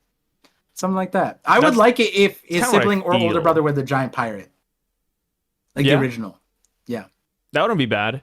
Or just like having his older brother's sibling. Like they could just be like a really prominent character in Elbaf, just like a knight even. That's true. Yeah. Separate or connected. I could see it. Yeah, in a weird way, like I know people don't like Rodo off rip, but I feel like we will see him a good amount. I don't think he's done yet. That doesn't mean we'll like him. I think that's worse for his character. What if he comes back, or if he doesn't come back? Not comes back, more so like the longer we get him, the worse it is for him. That makes sense. Why is that?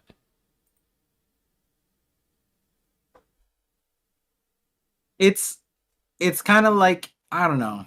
it is weird. He's bigger, and he's like, he's gonna get clapped. He's gonna get clapped by the Straw Hats, and that's not necessarily a bad thing for him. But like, I don't know. Actually, maybe it's just an instinct thing. I feel like if we clean him up and then he just comes back in the giant pirates, and then they're kind of like, I don't know. I just feel I want more of the main giants. Rather if he comes back, I don't think he's gonna be a villain. Yeah, I mean, yeah, I feel like he would just be like a tour guide or just somebody who's like helping us along the way. Okay. Or like a gag even. Yeah. I mean, so then it's like a minor if we role. Don't get a lot of him. Yeah, minor role. Yeah, that'd be better for him. I think that'd be better for him. Yeah, I don't think he stays a villain either. I just don't want him to be like how do I the focal point of Elbaf Tama on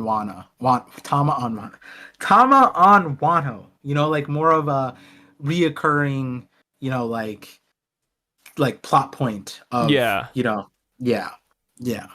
I could see him being more like an Otoko. Otoko was cool. Yeah. Otoko was cool. Yeah, Otoko was cool. Otoko wasn't there for like a majority of Wano. She was just there. She laughed a little bit and that was it. Yeah, I think if Otoko was aged up, she would probably be like a supernova, like immediately. Otoko? She was single-handedly funding her own whole town by being the assistant to a geisha or under Orochi and Kaido's empire. Like that's. But she's not powerful though. She stood up to them. You know what I mean? Like even in the scope of it, like I think that Otoko would just be another Tashigi victim. She can't fight. Like you could say she's good with money, but that's about it. I think that some traits are transferable. If she's admiral in that sense, she'd grow up to be admirable as an adult. As a fighter.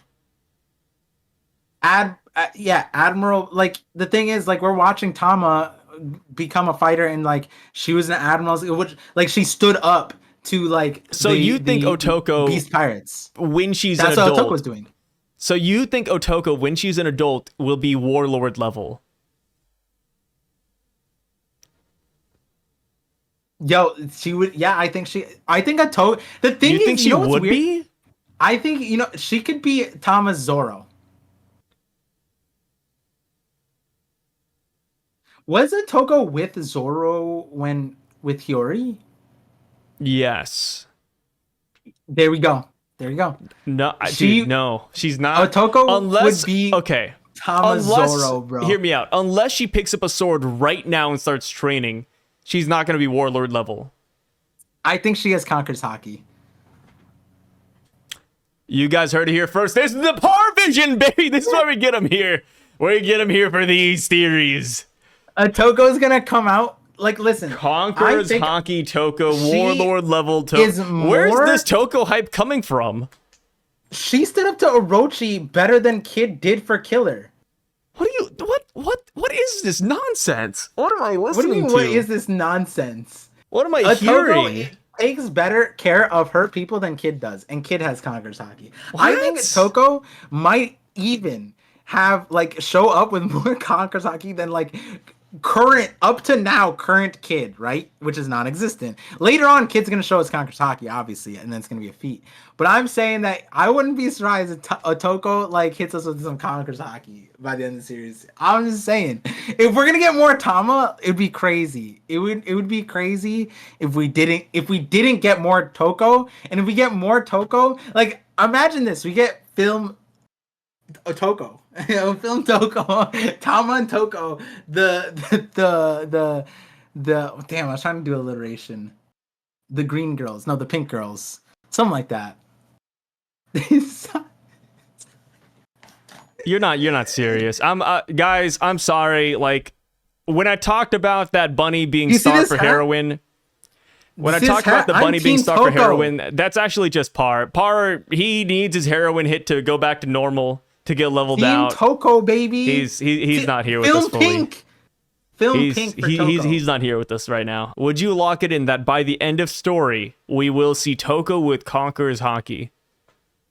Oh no, I'm saying if I wrote a side story for Toko and Tama, the future Shinoichi of One Piece, and I said, Oda, Toko is going to be her right hand and she has Kakusaki, Oda would be like, yeah, no, you're right. Toko has Kakusaki. That makes sense. That's what I'm saying. So as If Oda wrote a epilogue for Toko where we see her aged up, yeah, yeah, we're gonna see it. We're gonna so see it. I'm as telling you. Road, the sun god says, history is being made. This is the beauty of living dolls. A minimalistic world, or minimalist world, and it's all mine. And we see a bunch of little people. I call them little people. They're actually just the Lego Town citizens. Yeah. They're like, hey, this is our only chance. We got to get the hell out of here. The escape route is open. Let's run while we still can. So they all start bouncing. Mm-hmm. And the Straw Hats are wondering what the guy's laughing about. So I'm just so taken aback.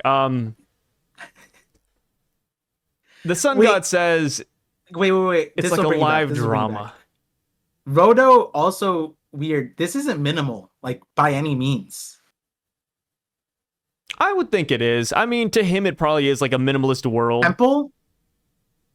He painted even Usopp was like the craftsmanship. This is like minimalistic, no, but minimalist, yes. Like it's just like a miniature. I think is a better way to put it. Yeah. Oh, like you're like a miniature so when world. he's saying minimalist, he's like it's not minimalism as like modern interior design. Yeah. It's minimalist as literally minimizalist. Yeah. Gotcha, I think he mentions like this small world that he's built. Gotcha. That makes more sense. Yeah. Sorry, So modern minimalism. He drops the name Haruden Japanese during all of minimalism. this. He drops the hard R. What? He drops the Harden name here, and he says, Harden may recognize you, but I don't. And I'm surprised nobody said anything about that. Like, the Straw Hats did not, acknowledge the Harden name drop at all. So, that is also why I'm like, okay, there's a good chance that when we leave this area, we don't connect the dots and know that this is Roto. I feel like maybe Nami wouldn't know. What's up? Right? The Straw Hats wouldn't know. It's not like they just saw Harden, and they didn't really care. No. What I meant is if they see this guy later, like Roto, like without the mask, like they won't be able to connect the dots and still say like, oh, this is Roto. True, gotcha. I was like, maybe Nami could, maybe Sanji could even, but I feel like Luffy, Chopper, and Usopp, I don't think so. Maybe Zoro even, like they wouldn't know. Yeah. And the reason why Nami is because obviously, she just has like a keen sense for things like this. And then Sanji, because he probably wouldn't not realize that another pervert is nearby. Yeah. So we got Usopp using Green Star Skull Bomb Grass. He tries to destroy the mirror dash wall, but he only ends up breaking the mirror. The wall behind it is still intact. And he's like, yeah, that wall is seriously strong. And it's like, okay, that's cool, but I feel like Usopp, I don't know. It's hard because all the other Straw Hats have contributed so much in these past two chapters. Usopp really hasn't, at least not power-wise, right? In terms of comedy, I think Usopp's 100% there. But we had Zoro and Sanji this chapter breaking the net. You also had them fighting the giant cat lion last chapter, or the chapter before that, and then Zoro beat the crow. And then we also had Nami hitting this with the Thunderbolt. Luffy beat the Gold Bunny, and then he also beat the wall as well. Usopp's just the one person who hasn't really had any physical wins so far. Yeah. This Usopp's role here is kind of interesting because this kind of plays in with my Usopp video and lines up with a lot of what Usopp has done in the series, which is what Usopp narratively does here is he Luffy did it first, but Usopp kind of does the official breaking the illusion, which is by the mirror is creating this illusion of a world that they're inside, and he breaks that illusion completely. Luffy shattered it, and the sky is falling, but no, Usopp kind of breaks through the illusion, shows you what's behind it. Now, that's what Usopp did in Dressrosa. He broke the illusion left by Sugar, but more importantly, in Film Red. In Film Red, Usopp was the one who was able to basically bypass the dream world along with Yasopp and see the other side. And he was the one who was able to direct everybody to past the illusion. Hey guys, we're in the dream world. Let's sync up with the real world and fight this top Musica, right? And so in that line, when we see Usopp in even like in the scope of the series, he's either creating an illusion or breaking the illusion. With Perona, he's creating illusion. In Onigashima, the one role he did have was the balls, creating the illusion that they're like all Luffy allies, whatever. It's always this kind of like deception or breaking the deception, and that's kind of what he did here. He kind of broke that illusion officially, showed us what's past it, and there's a wall, albeit we know that it's there. And like, the thing is, it's like, it's not really that necessary, but like you said, Luffy would have done that anyways, right? But that's why I'm saying, like, the role that Usopp gets is kind of more important than what he does here, because we all know that Oda's gonna give Usopp that like kind of illogical play at the end of the story. I think my favorite example of this is Stampede, where Luffy and the Supernova get clocked by Bullet, and then when the last fight comes, Luffy gets an opening, and it comes from like Bullet's like, you have such weaklings on his crew, all your crew's weak, and then Luffy's just like, they're not weak, ha ha ha, and he puts his hands on his knees, gets up, and then Usopp's like green thing starts sprouting on Bullet and starts like locking down his like awakening, and Luffy's like, see, you thought he was just a loser. And then the guy's like, what's going on? And then Luffy hits him with like Giganto Kong Bullet Fist of Death, and then it's like the entire size of the island, and he hits him, and it's like Usopp created that opening despite him being weak. Weak people can have their way into it too. And so it's kind of like Oda will always give an opening for Usopp to be meaningful. He did that in Dressrosa, Onigashima, Stampede, movies, whatever. He's going to do that. And in this moment, this isn't one of the big moments, but even in this moment, Usopp got the role of breaking officially breaking the mirror, the fourth wall, whatever symbolism you give this wall. Usopp got that role, and then Luffy blasted it to smithereens, obviously. It's like Usopp showed Luffy the way, and then Luffy was like, all right, bet, I'll take it, and he did follow it up. That's what it was. Yep, Usopp's a great supporting character. And funny enough, is this it's Road. He laughs and he says, brilliant, what a chapter. I can't get enough of these weaklings struggling against fate. So it's kind of funny, like he sees that giant grass bomb, he has the and then he's like, well, actually, they're a bunch of weaklings. They can't do anything about this. Their bitter failure and hollow despair only showcases their humanity. Setbacks and disappointments, that's the core of character development. This folly is comical to watch, but your valiant efforts move me to tears. I'm glad you made your way to me. And then that's when he drops the Tasso names.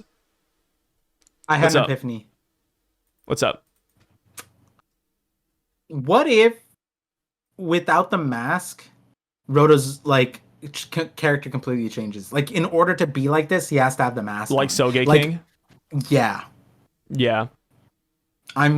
That's why I'm thinking I feel like he'll be kind of funny. The moment he gets the mask off, not only will the Strawhats not recognize him, but he'll act completely different, maybe. It might be that he can only get into this character when he wears a mask. Yeah, no, that's 100% it. And that's why I think it's really funny if we were to get Roto, like, later, because it would be like a callback to Soge King in a way. Like, you'd have all the Straw Hats being like, oh, wait, who is this guy? Like, Roto, like, huh? Like, that Sun God fella, I don't know about him. Also... What's up? I'm not saying this verbatim, and I don't think the analysis is completely correct, But if there was a character on the Straw Hat crew that could have been like, let's say a bad timeline of them, I think Usopp would be the closest character to end up like Roto. Like playing with toys and like imagining he was strong. Imaginary world, like kind of like creating scenario. Yeah, like I think Usopp is closest to that. Yeah, maybe we get an Usopp and Roto team up. That'd be kind of cool. Yeah, where they both have the masks on. It's like, yeah, Soge King and Roto. Sniper King. That'd be really cool. Yeah. That would be. Hey, I'm all for Roto, man. More Roto. So he drops the Tasso names, which is kind of silly. Apparently, that's like an old Japanese way of like referring to people, and it's also like slightly otaku-ish. Yeah, otaku-ish as well, because it's like a mixture of a couple of words. Yeah. So he drops the Tasso. Chopper's really confused. And then Luffy says he's going to use a little bit of Gear 4th to break down the wall, which is pretty insane. Like a partial Gear 4th transformation. Come on. I think Oda just didn't want to go back and he didn't want to admit that he was like goofing around on the last one. So he's like, what's wrong with this? Partial Gear 4? Why not? We're making it now. Yeah. Like, I kind of made a mistake last time. So instead of going back, here we go. Yeah. Let's just do this. Because at the end of the day, Gear 4 doesn't matter anymore. If Luffy can use Gear 4 like this, I feel like it will matter. Just because like it's a good like way to like save energy. Like without going to Gear 5th and turning into an old man. Like I feel like this works. And I feel like it's really cool too. Gear 4 taps out his hockey. This is the way that Gear 4 ends up mattering rather than the reverse, right? Because on Egghead, everyone was like, oh, we don't need Gear 4 anymore, right? And it's like, but if Luffy's able to do this, then that means that the Gear 4 the problem that he had with Gear 4 of it having a time limit / the recoil of not being able to use hockey for a little bit, that doesn't matter anymore if he can do it partially. So Oda just eliminated that essentially. And if Luffy ever needs to go serious, he'll just go Gear 5, right? Yeah, and then plus for the Gear 4 drawback, we haven't seen that ever since Whole Cake 2. So I kind of considered it was just we saw that on Onigashima. Did we? Yeah, on Rooftop. Law was just like, oh, he can't turn back. He was yeah. I thought he was just taking a nap, to be honest. No, yeah, Law was the one who explained to everybody like, oh, he can't fight for. Yeah. So I mean, but now, like you said, with this partial transformation, he'll conserve a lot of energy. I think it'll be a lot more effective. Of course, this doesn't fully explain 1127's mistake. Like you said, like it feels kind of like, oh, let's just throw this in here. Because in 1127, he used Elephant Whip, which is a Gear 3rd attack still. Mm-hmm. It wasn't exactly Gear 4. But it does make me wonder, like, maybe he just considers all these attacks Gear 4 now. Like, that could also be it, too. And Nika's in his head, like some people think, and he's just whispering, Luffy, they're all Gear 4. Like, Luffy, this is just hybrid, dude. This is a partial transformation. And Luffy's like, no, but the names, I've been going with them for like years now. Like all the viewers love the gears. Like they've been making theories about Gear 5 and Gear 6. And then Nika's like, who gives a fuck about them? Like just call it whatever. And he's just like, all right, everything's Gear 4. That'd be such a funny like just like side thing that Oda like, just whispers in there. Yeah. But like the other thing, it'd be funny if when he uses Gear 4 like this, it's not that the recoil doesn't exist anymore. It's that like that limb just turns into like a little like Deadpool. You know, like when Deadpool like gets like absolutely decimated, he like goes back like a little arm. That would be funny. I'd love that. That'd be a crazy drawback. I wouldn't be worth it at that point. I'm not gonna lie. That was one of the funniest things in the Lucci fight, where he's just like, what? I'm a little kid. Like, not what I was a little kid, but like everyone else's reaction, like, who's that? Like, it's just, that whole thing was. I'm glad it didn't last long. I remember doing that Lucci fight. I was like, okay, come on. I mean, we can't have Luffy turn into a kid, which I think it's so funny that not even the animators liked it either. Oh, didn't they? It was in an SBS. Yeah, it was in an SBS. But somebody asked Oda, like, what happened to Luffy's Gear 3rd drawback? And Oda said that he decided to get rid of it because he didn't like drawing, like, Luffy as a kid. And then he said the animators also thanked him when he got rid of it, too. That's so crazy. Yeah. Why is Luffy as a kid such a problem to draw? I don't know. Animating is one thing, because I get, especially back in the day when it's like you have like all the people, animating and you change what the main character looks like. Obviously, that's difficult. But from a like Oda perspective, yeah, like Yeah. I forgot why, yeah, like, he said he didn't like it, but it was yeah. like in Let me an check. earlier SBS, I think like SBS 50-ish. Mm, But yeah. yeah. But now we'll never have to see it again. We never have to see it again. Sad. I liked So it. I do wonder if he'll be able to whip out like Snake Man now, like Tank Man a little bit easier. Like all these different forms. I want to see Tank Man. Yeah, we only saw it once. It was like a one and done kind of thing. And Tank Man was huge, right? Tank Man was like bigger than Big Mom. Base Big Mom. I don't know. We haven't really seen it. Yeah, didn't we? We saw like how big it was. It was like Cracker's huge, and Cracker was like got put into his belly button. Yeah, but like I mean, like we didn't see it in relation to Big Mom. Yeah, but we have Cracker size and we have Big Mom size. So it's like I don't think Cracker's like Big Mom belly button size. Right? Like Big Mom when she did her Tank like Man against Kid and Law, she got bigger. That's different. Like base Big Mom, I don't know.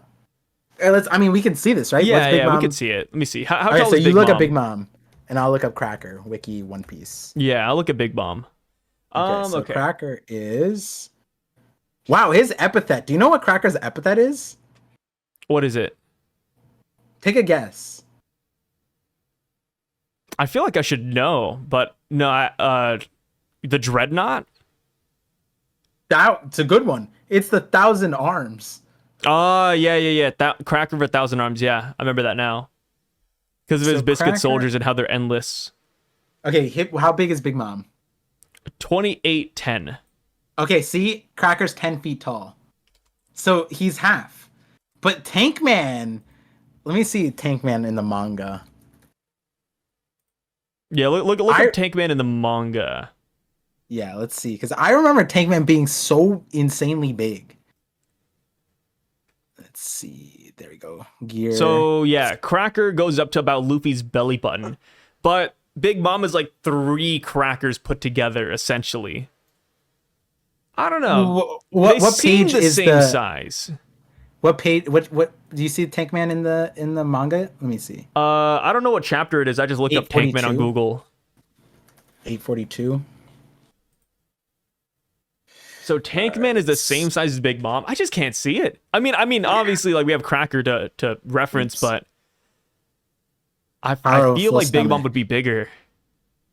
Yeah, but Tank Man's massive, like insanely massive. Like even if we were to minimize it to Tank Man is Big Mom size, that's still insanely big. You know what I mean? Yeah. Like that's insane.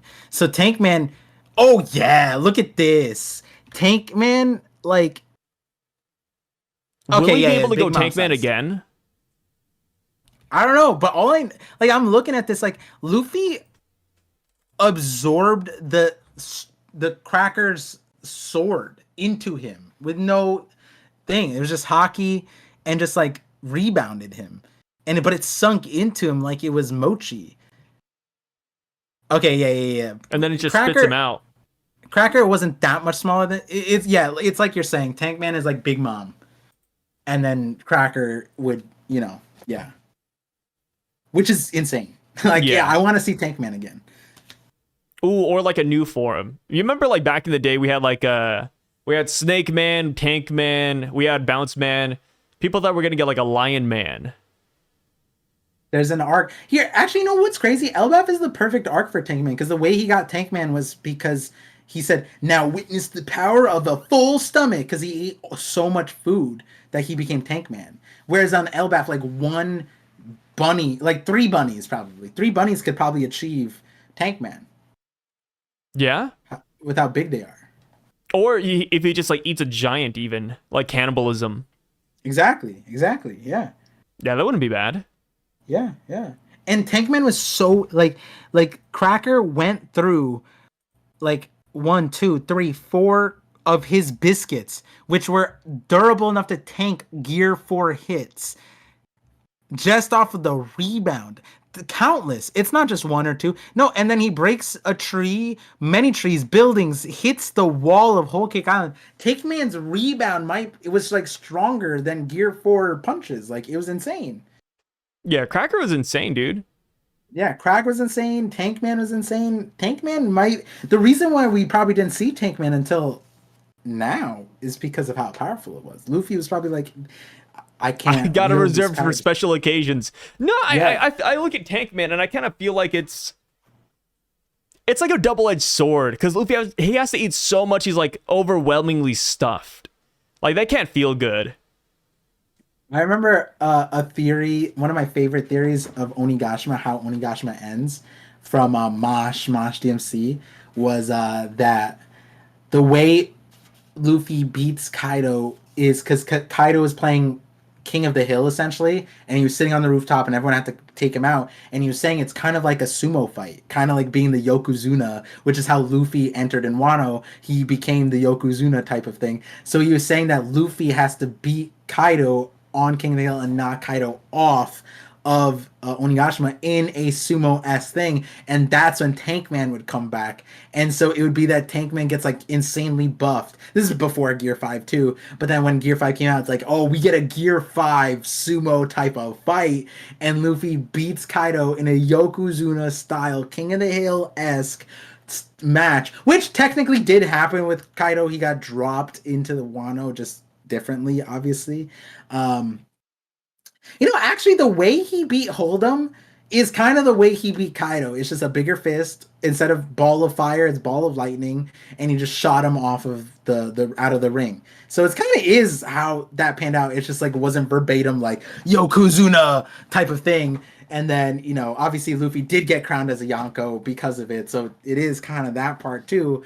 But I remember him saying that that's when Tank Man comes back. But and then when when Luffy started eating the food, he's like, perfect. This is how we get Tank Man again. He needs to eat a lot of food from Caribou. But I think Elbaf might be a cool place to bring in Tank Man. That might be fun. Yeah, or just something new. Yeah, something new. Like a new variation of it. Yeah, and the thing is, Oda's doing both at the same time. Roto's not a new character. He's an old character, actually. In fact, when he got debuted, his chapter title, 698, I will return. Yeah, I like that foreshadowing. Yeah, that's kind of cool. I wonder if so that means that the minute Oda designed Roto's character, he knew what he was gonna be.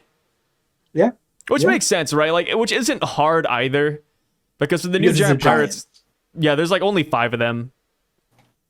Yeah, and then with the also it when you say it's not hard, one of the hardest things about creating a comprehensive story that intertwines like this is entry points and exit points. And it's a new giant, sure.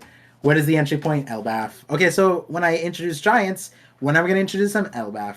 You know what I mean? So the entry point isn't that hard. Right now, the exit point is where we're kind of is he important? Is he an ally? Through and through. That's going to be a difficult thing. But for as far as, wow, Oda foreshadowed the new giant pirates the 250 chapters ago. It's not that crazy because it's a new giant. Of course he was planning the new giants in that way, because Elbaf is such a isolated, separated, consolidated, and foreshadowed arc, that anything that was contextually related to giants, you'd imagine Oda had planned. It's not that he would fumble that kind of thing. So. But it's still awesome nonetheless. It's still awesome that is a thing. I'm not saying that that's not crazy. It's just I wouldn't put that in the highest tier foreshadow that Oda has done. Oh yeah, it's just the cool one though. Regardless. Yeah. I'm glad he did it. Love good old Roto here. So Nami turns around to Usopp and she's like, "Hey, I know you said we shouldn't hurt the giants, but what about this guy, right? Let's say there's a natural disaster, a hurricane, maybe he stubs his toe on the ground, a lightning storm." She lays out all the different scenarios.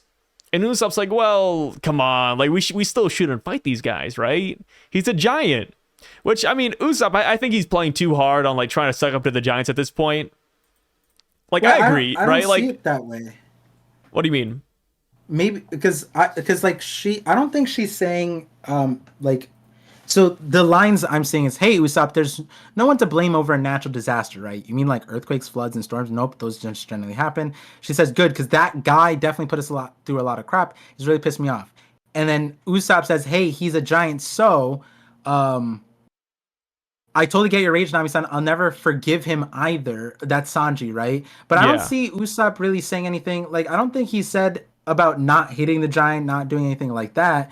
I'm thinking that Nami is saying all that because the people, like technically she can't be put to blame over a natural disaster. The people are not. She's not trying to affect them, but it's just a natural disaster.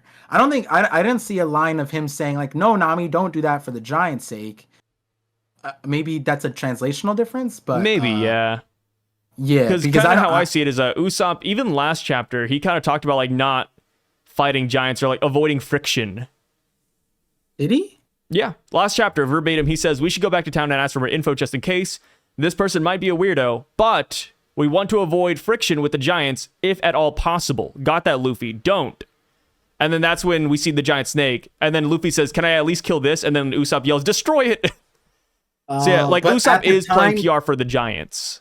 At that time, was Usopp talking about the locals though? When he was saying like we shouldn't cause friction with because they didn't know at the time about the giants? Wait, what? Like when Usopp said we should go back to the town. Yeah. He's thinking that those are the giants. No. They don't see them yet. No. They already see them.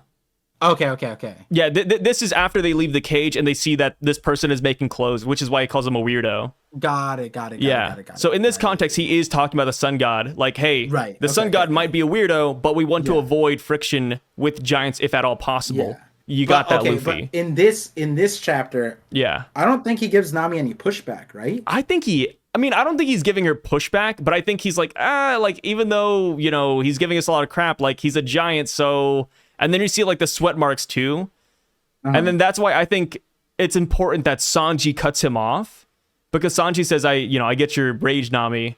And then that's when they just go in. Yeah. I think you probably get validated, too, when Nami afterwards, like if Usopp's going to have cope, right? Yeah. Yeah, and I think I can easily see that playing out. At the moment, I'm not fully yet, but like I'm saying right now, which is that I can see once they defeat him, he'll be like, damn, like, I wish there was a way we could have not done this, right? Like, even if he sees the validation on taking down the sun god, because, like, there's no other option, he might cope him, like not cope isn't really the right word, but more so be like, damn, like, yeah, I wish there was another option. It's like, come on, Usopp. Not all giants, not all people are going to be on your side. I mean, like, that's I could 100% see that. Yeah, that's where I'm at right now. Like, I feel like it's pretty much what he says. Just like, like, we shouldn't hurt the giants because he's a giant, which is, like I said, it's kind of silly, especially when this giant put them through so much crap, which I think Usopp kind of does agree with, though. Like, yeah, maybe he deserves it because he doesn't, like, try too hard to stop Nami and Sanji after they go off on a tangent. And Sanji goes off and he's like, hey, I can't stop thinking about how he dressed you up, which I thought was hilarious. Because that's something I've heard people talk about, like, back when we saw Nami in her Elbaf clothing. Yeah. Just like, hey, like, did they dress up while they were drunk, or is this something that the sun god did? Who says get a grip, the sun god. Who says get a grip, Sanji-kun? I believe it's Nami. Yeah, I was like, wait, because, like... So she's saying get a grip, Sanji-kun, because he said, I can't stop thinking about how he got to dress you up, right? Yeah. That's why she said that. Yeah. I was like, who's calling him kun? It's Nami. Yeah. And then because she also says besides afterwards, so it seems like a continuation of the sentence. No, get a grip, Sanji-kun. Besides, I have a feeling he's about to feel something, or feel some divine retribution. Yeah. So... I think it's kind of hilarious that, like, while they're saying this, the sun god, or Rodo, he stands there. He doesn't, like, do anything. He doesn't move. He doesn't run towards him. He's just, like, chilling. He's like, divine retribution. I'm just going to chill. I'm hanging out. Yeah. So that is when we get the whole context of, like, how this even happened in the first place. Turns out that Mugen, his crow, that we beat last chapter brought back the Thousand Sunny. And Rodo had no idea this was going to happen. He's just super confused, super scared. And he's like, wait, that's the Straw Hat crew.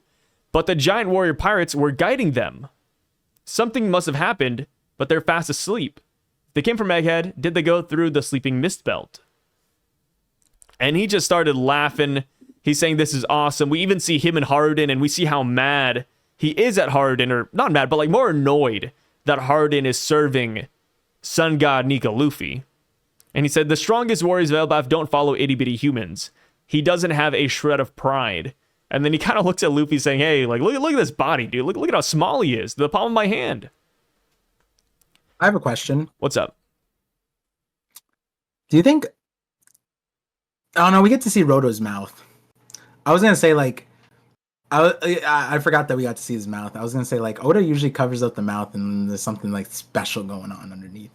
I was like, is it going to be like a Katakuri situation, but we see the mouth above? Maybe he has like some kind of weird thing, like he doesn't like his lips or something. Maybe. Well, maybe it's his chin. Maybe it's a butt chin. Yeah, maybe he has a crazy chin that he has to hide. Yeah, it'll be a butt chin like that kid off of One Punch Man. It's just like a giant ball sack. That's funny. That would be great. Yeah, ball sack for a chin, and he's like, I gotta hide it, dude. Yeah. Yeah, I mean, I liked us getting this the way we got it and everything. I just thought that the explanation's funny because like some of it's not necessary. Like the sleeping gas part, he did that for extra good measure because they were already on absinthe or whatever. And he doesn't know that, but then he sees them unconscious. Like, let me make them more unconscious. Yeah, so they got hit with absinthe, sleeping gas, and then more sleeping gas. Yeah. Well, we don't know if they 100% went through the sleeping belt because he's just assuming so. He's like, did they go through the sleeping mist belt? But like, it's like, it might be that they didn't and they're just on absinthe. And his rationale is like the sleeping mist belt. And that's why I think the sleeping mist belt is a very interesting thing. It's important. Yeah, because of how unnecessary it is right now. Oda bringing it up and making that a plot device here kind of means that what is this device going to be used for later? And it's very specific. Yeah, it makes you wonder, like, is Laugh Tale in the sleeping mist belt? Like, imagine that would be almost the perfect counter for, like, to hide Laugh Tale. Yeah. Like, every time you get close, you just fall asleep, and then when you wake up, you're past it. So it's kind of interesting. It's like, what the hell? Sleeping mist belt. It's like that rainbow mist thing, that like time warping one, right? Oh, from the filler, yeah. Or the memory wiping one, or whatever that one was. I think that was it. Yeah, something like that. That's what I first thought. Sleeping mist belt. I was like, ooh, rainbow mist stocks up or OP. No, not the rainbow mist. Yeah. That filler, man. Mist. That filler. Yeah. So with Rodo, like, I think it's kind of funny that he discriminates against the humans, but at the same time he loves Nami. Yeah, that's a little interesting. Yeah, it's like, oh man, I hate these humans, but let me tell you, Nami, dude, look at that body. Come on. Yeah. I wonder, do they have like a lack of women on Elbaf, you think? I think Rodo has a problem with women, but I don't think there's like a lack of women on Elbaf necessarily. Do you think his mom looks like Nami? It's one of those things, an Oedipus complex too? I don't think so. Yeah, I don't think so. That'd be a crazy twist. If we went down the mom theory where mom's behind the wall and then it just like is a carbon copy of Nami. It's like, this guy's really weird. Yeah, he's just making love to his mom. What the hell? Yeah. Yeah, so Rodo, he's a man. mama's boy. God, Rodo. He just says, go back to sleep. You're in for a surprise when you wake up. Which, now that we know it's Rodo behind the mask, it does make me question why he placed certain Straw Hats in certain areas. Like for Nami, for example, he's like, oh, like Nami's great. But at the same time, he put Nami in the same room as the hedgehog and the killer insects. And Cat's house. And the cat line, yeah. And then Usopp was right there next to the cat. I mean, we have like Luffy in a forest by himself with the Gulp Bunny. Zoro's by himself. Sanji was on the other side of town. And it's like, okay. And then Chopper was still outside. So it's like, what was he planning for all these guys? Like, what was he doing? Like, how did he think this was going to go down? He was trying to create a story, and I imagine if Luffy and them were like a weaker. Like let's say they're a kid, right? And they Yeah. were here and they couldn't break out. And so in that storyline, he walks back to the room, the glass isn't broken, and he just like watches from the one-way glass. He's like, oh, how far did they get now? Oh, look, they're interacting with the citizens. Yeah, Oh, they don't know what's going on. it's just Oh, crazy. Nami. Like the thing with Roto is that he has access to the news coup. There's a good chance he knows that Luffy is a Yonko, has a 3 billion berry bounty. I mean, no, he definitely knows actually, because he talked about Dorian Brogy like bringing him back, and it's like, dude, he knows what he's dealing with. Like, yeah, he hasn't seen it firsthand, but with that bounty comes a certain expectation, right? And With he's that not title isolated comes a from certain the expectation. and he's not isolated from the world because he was in Buggy's delivery service as an S tier mercenary. So he was doing worldy missions, and his captain was captured or not captured, was like couldn't beat Doflamingo either, right? Like realistically. So it's like Hired follows Luffy because Luffy beat Doflamingo. Well, Captain, couldn't you beat Doflamingo? No, no, I couldn't. No, no, absolutely not. Like, you know what I mean? Like, if you had Yeah. any context of He that, went extreme diff against Mac Vice. yeah, exactly. Like, Hiredin's like, bro, I didn't get past fodder. Like, this guy's not even, he doesn't have a Vivre card yet. Like, that, I couldn't get past Vivre cardless characters. Actually, Vice probably has a Vivre card. But the point is like, any conversation with Hiredin, any vision of the world, like when he's in Buggy's delivery service, Luffy's also like there, right? Like Yeah, and Luffy Luffy, helped freed Buggy from Impel Down. yeah, and like he was also following Buggy, like, and it's like we rationalize that like maybe he was making money to fund this LARPing thing, maybe that was his job, maybe it was just like a Or one maybe time like thing. he saw Cause Buggy and Buggy was like in his big, tarp outfit. And he's like, oh, yeah, and he's Buggy's a like, giant.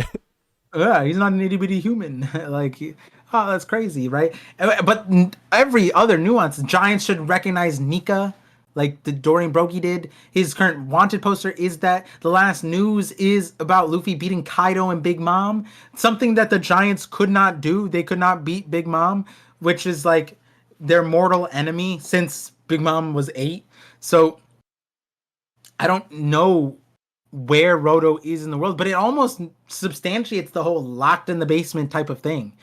You know what I mean? Like he's so Yeah. removed from the world, he doesn't get the nuance that like Hiruden could have. Like, oh, there's strong people out there that are tiny, or Dorian Broggie that see Shanks and like maybe their captain saw Roger and Whitebeard, and it's like, oh, they're strong people. Maybe Roto has just been sheltered in his house his whole life, and he has this warped perspective.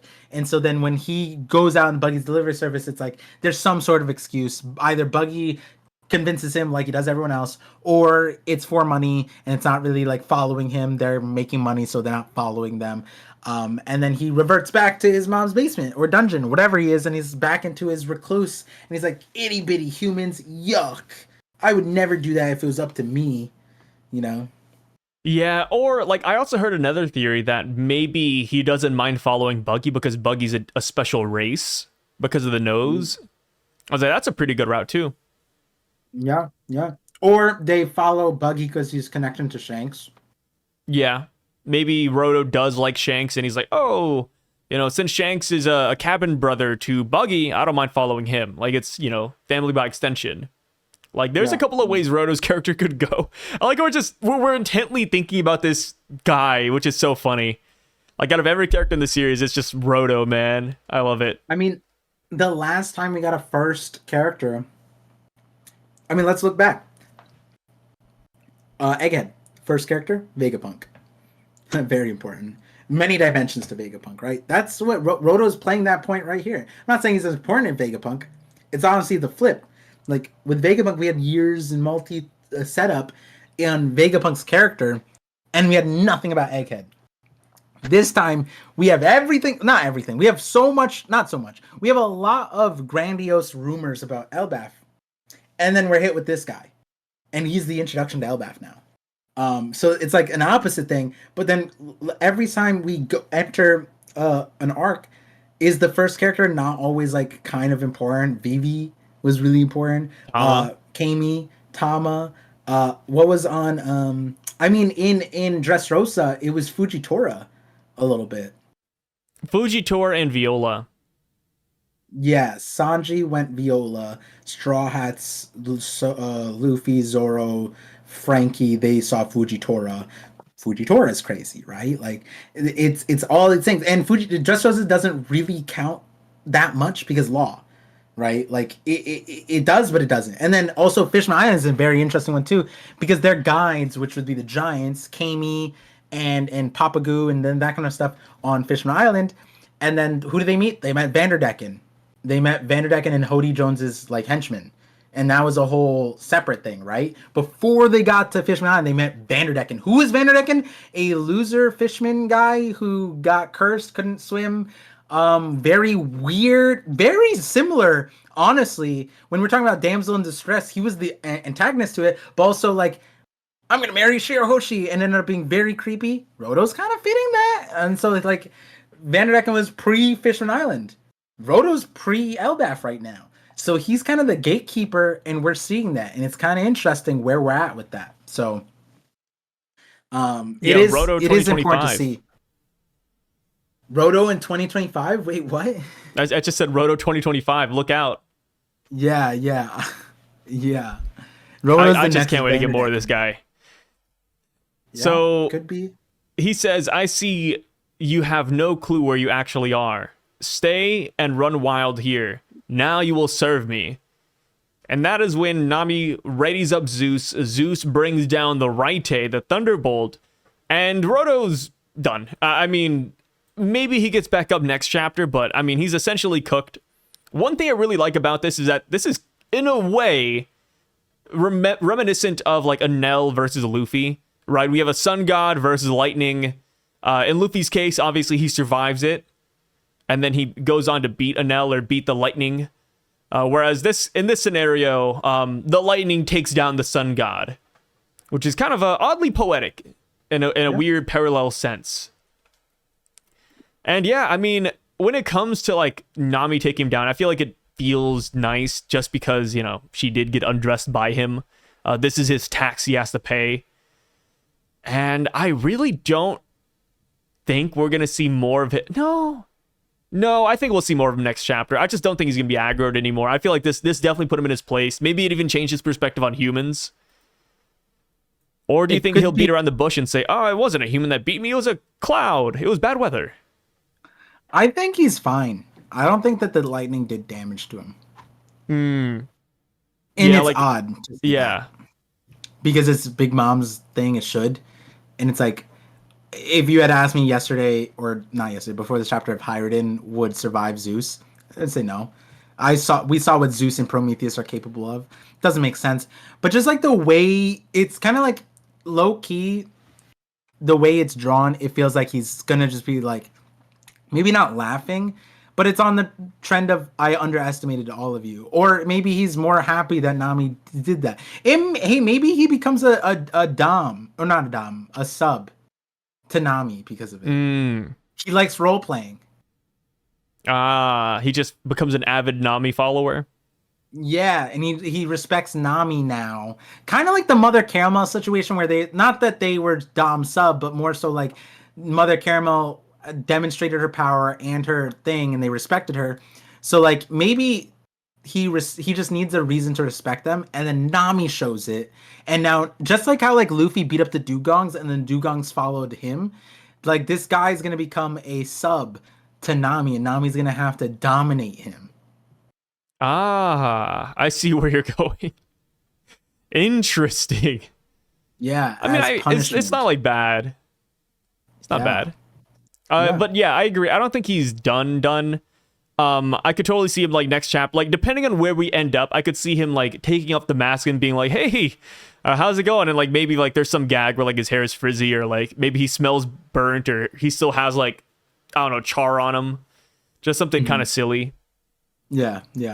But yeah, I don't think this would take him out, but I also like, I agree with you. Like, I don't know if aggro, like he's going to take more aggro.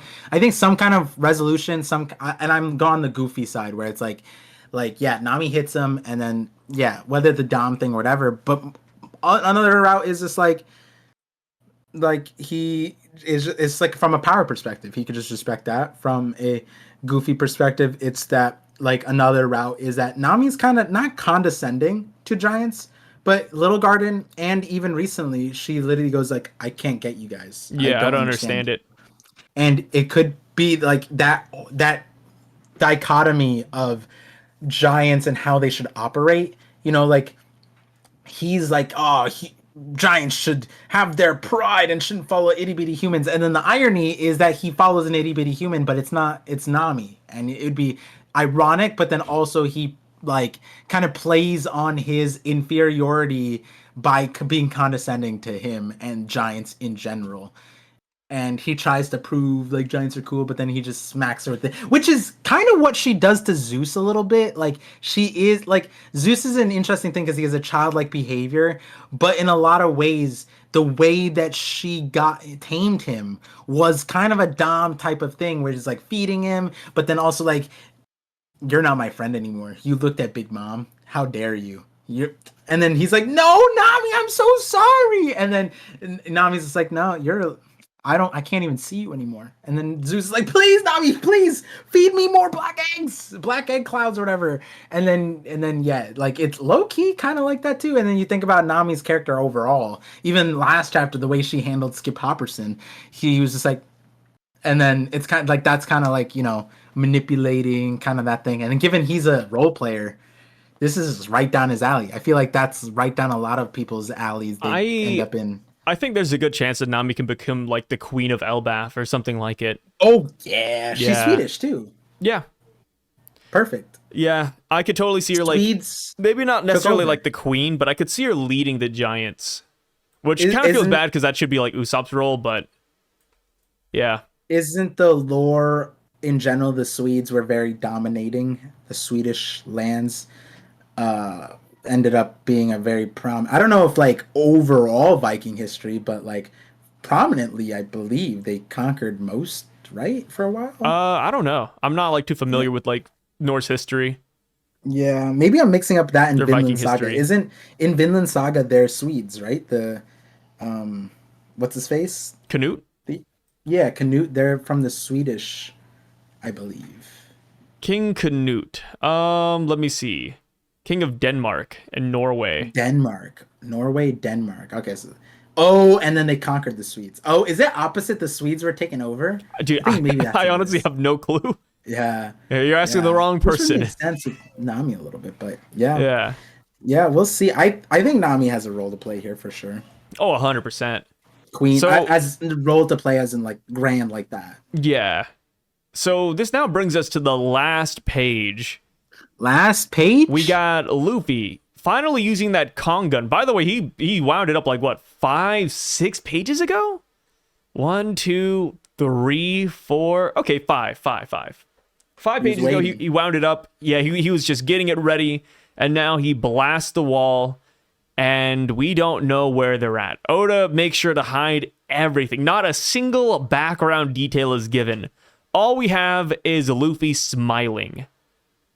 Where do you think we are? Yeah. Well, one background detail we do have is that the wall does not have rebar in it. The wall is just a normal wall. It's not that thick either. Like in a giant's, what's interesting? Like the thickness of this wall from a giant's perspective is like paper thin. Yeah.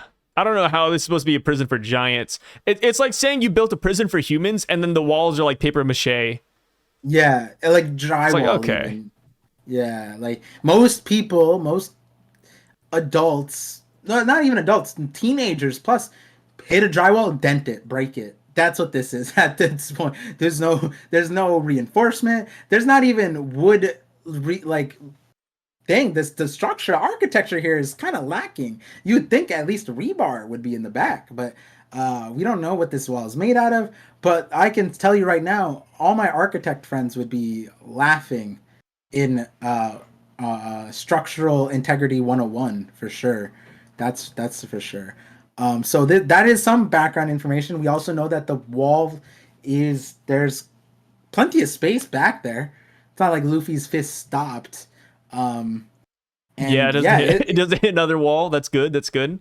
yeah, it made it pretty far, all things considered, right? Like, Yeah. yeah. So he opened up that wall. The wall is Imagine busting next out chapter, open. like the fist actually hits another wall, and he's like, "Youch!" Yeah, It's like like a like Tom war and through his Jerry. head. Yeah, yeah. And then on top of that, there's not water, so we know that at least that's not there. So we had the aquarium idea. Um, Now it would be funny if the Gundam theory came true and we go to the other side. There's just what the like Gundam dudes just like, huh? Yeah, like Legos. new toys, Bionicles. Like Yeah, what? yeah, yeah. Yeah, but other Yeah. than Luffy winding up the fist, Huh. it's kind of like filler. Like, you know what I mean? Like we just get reactions. Please lead the outside to be Elbaf. Do you? I guess that's the main thing. Other side is Elbaf, or do you think we're on like his ship? Where do you think we're at? I think we're in Elbaf. I personally think we're on Elbaf. I feel like it makes the most sense. I mean, the sleeping mist belt, the way he talked about it made it seem like that was like nearby Elbaf. We Yeah, even had the whole thing like, hey, like they're supposed to be guiding them. What's going on? Why are they here? Like, I feel like all roads lead to Elbaf. Also, like, where would Road be other than Elbaf as well? Like, I think he could be on the Nagfar. I think that could be true. But even then, like, let's say we are on Hardin's ship. What would happen afterwards? Well, they take us to Elbaf. Like, it would feel almost redundant in a weird way. So what I if feel like one way or another, this is like the arc of Elbaf. I'm not on board with the outside theories, like we're like going somewhere else entirely. I mean, I'm on board with it, like Elbaf being an archipelago type of thing, where like Land, Yeah, Whole Cake Island being center, which would be Elbaf, and then Chocolate Town and all these other things with different islands. And it could be that the reason why he assumed they went to the Sleeping Mist Belt, as to why, is maybe he's in a Moria situation. Maybe the prison cell thing. Here's the context. It might be that the entire island is a prison for giants. It might be that where he's at, the reason why it's a prison cell is because giants put their prisoners here on this island, because how can you keep giants in? Well, if the island was encased by a sleeping mist belt, then the giants couldn't leave. So it could be that this island that we're on is some kind of prison island for giants. The place that he's in, like he can freely roam around, but the actual prison part is the sleeping mist thing, which could also lend itself as to why he has a weird LARPing thing. He's like it's like he's in this situation where he's kind of resolved with his situation, and he's kind of just making the best of it, kind of thing. And it could be that that's where most of the denizens of his place come from. They're just people who went through the sleeping mist belt, again, kind of like a Moria type of thing, which, as far as like playing and the zombie stuff, there is a parallel there. Creating like a wonderland, like Moria had a zombie wonderland. um and so it could be that he's on an island that's just off of Warland on Elbaf, that's surrounded by the Sleeping Mist Belt, which would be why he was a little bit confused. He's like, wait, weren't they being guided by the giant pirates? I guess they went through the Sleeping Mist Belt? That's crazy.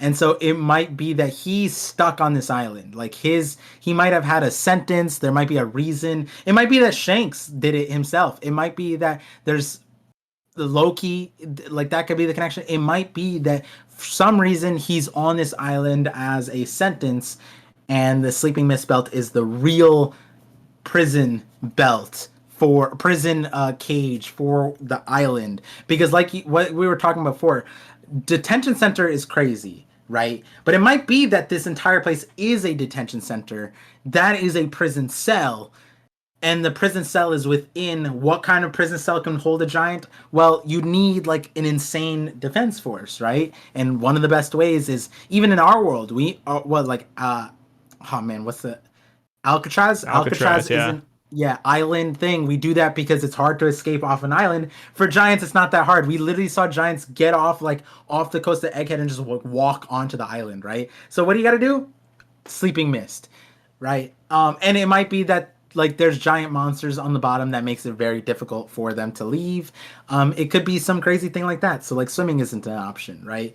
But that's kind of, I was kind of on that boat, but like that requires us to have a lot more context to where we are. And I'm not on board yet for us taking that big of a detour off of Warland Elbaf. Like you said, like the reason why you Yeah. like that we're just on Elbaf is because it's faster. It's more efficient. What's the point? It's unnecessary. And that's where I'm at too. Except if like we were saying, the sleeping misspell being important, it could be because it might be that's like the first hurdle for these Straw Hats to get to the main part. And it might be why the other giants, like it might be that they need a special way to get to the island in the first place, right? Otherwise they'll all fall asleep and whatever, and then they can't get back out. It could be something like that. It could be something. There like was that. also what's it called? Like the thing is too. I guess I should clarify. Like if they are on like some weird prison island, like nearby Elbaf, I'd still consider that Elbaf. Yes. Yeah. Agree. Yes. That's another thing too. Like if this is like an offset of it, then yeah, as long as it's a part of the land of giants, yeah. Yes. Okay, I'm with you on that. People who say it's not Elbaf and say that it's like The Rygian Island. Yeah, no, I'm not on that. Absolutely. Yeah, like yeah. Vera, I've always been example. on that. If there's a Warland on Elbaf, then there's Peaceland. There's Sleepland. There's other land. You know, like Dumb Land. There's Sniper Land. Like there's gonna be hundreds of islands probably, which all Elbaf. You know, all Elbaf. Just like how all of Big Mom's territory is all Tata Land. Yeah. And Whole Cake Island is just one island there. But all of it's Tata Land. Yeah. And funny enough, I do the opposite. I consider all of it like Whole Cake Island. Like, yeah, it's this entire place like Whole Cake Island, essentially. Which is incorrect. Yeah, which is incorrect, but I'm like cool with it. Yeah. But as far in practice, it doesn't matter with Yeah. Whole Cake Island. But in practice with Elbaf, I think it might matter. So one idea I've had is that maybe this is a floating prison, or not a floating, a flying prison. Because I remember back when Oda was kind of like storyboarding film Red, one of the original ideas was having them turn Impel Down into a flying prison, which they didn't go through with.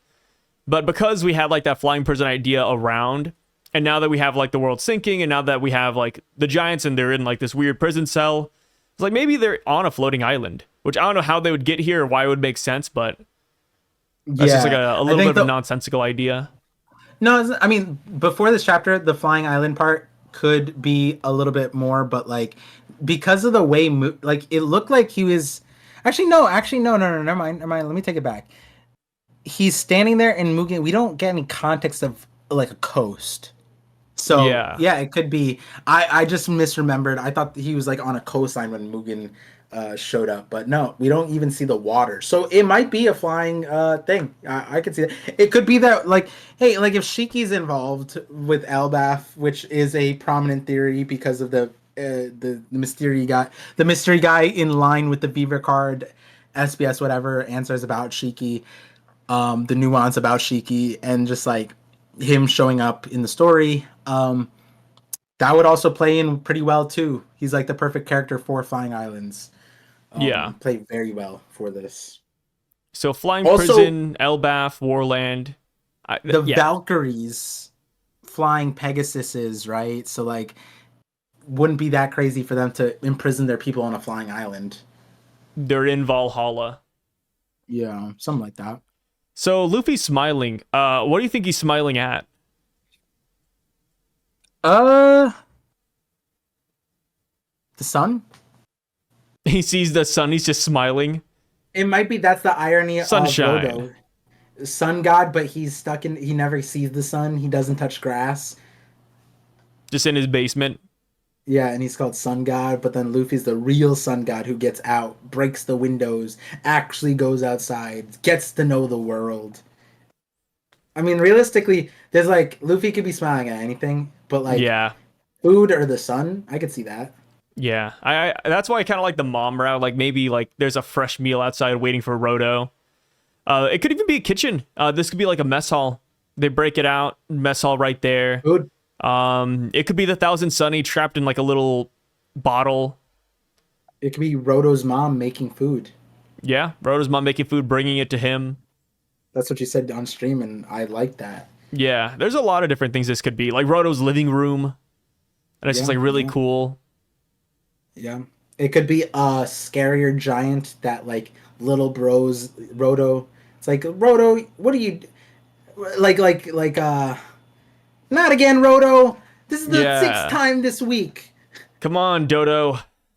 Yeah, Yeah, Roto and Roto's Dodo. brother's just gonna be named Dodo or something. Yeah, Brodo. Brodo, that's a good one. Yeah, Brodo. Yeah, Brodo. That sounds so Brodo the Viking. Yeah, that'll be good. That'll be good. Yeah. Luffy becomes friends with Brodo the Viking. Brodo the Viking. We can also just see Hardin. Well, like, what if Luffy's Sure. smiling because he sees like an old friend? Like, Hardin, what are you doing here?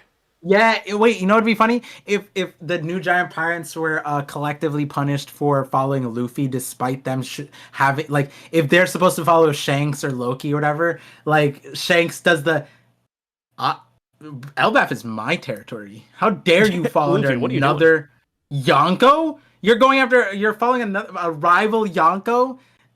You have to pay the price for that one, buddy. You can't just leave. You can't just defect Elbaf and my kingdom. And then Hardin's like, fine, I will follow suit. I did, like, it's kind of like Jinbei, right? Jinbei was like, I can't join the Strawhats yet. I have to, do the honorable thing and disband my pirate crew and absolve myself of all the positions, and then I can join you, right? It could be Hardin, like Hardin had to leave Buggy's thing, and then he went back to Elbaf, said, I'm sorry, King Loki, I am now following the Straw Hats. And Loki's like, ew, we follow Shanks, and Shanks is waste. Are you trying to cause an international problem here? And Hardin's like, I'll take any punishment to follow my god. And then he's just like, all right, a year in prison, sky prison, sleeping mist belt prison. He's like, no, anything but that. I don't want to be stuck with Rodo in there. He's really weird. And then they're stuck in here, and it's Hardin and Rodo. And yeah, Hardin's That's like, a crazy scenario you just built up. Yeah. And then Hardin's locked up in here for that. And then Luffy sees Hardin, and then that's why he's smiling. He's like, Hardin! And then Hardin's just like, God, Usopp, is that you? Oh man, that'd be crazy. Damn. That would be crazy. Yeah, mine was just like, maybe they see Hardin and they're just an Elbaf. Mine was a lot more simple. I wasn't going into all that. We min-maxing here. I'm maxing. Yeah, min. I'm minning. I'm just like, they're on Elbaf, Hardin. Maybe they're on the ship. They're just chilling. I'm par max.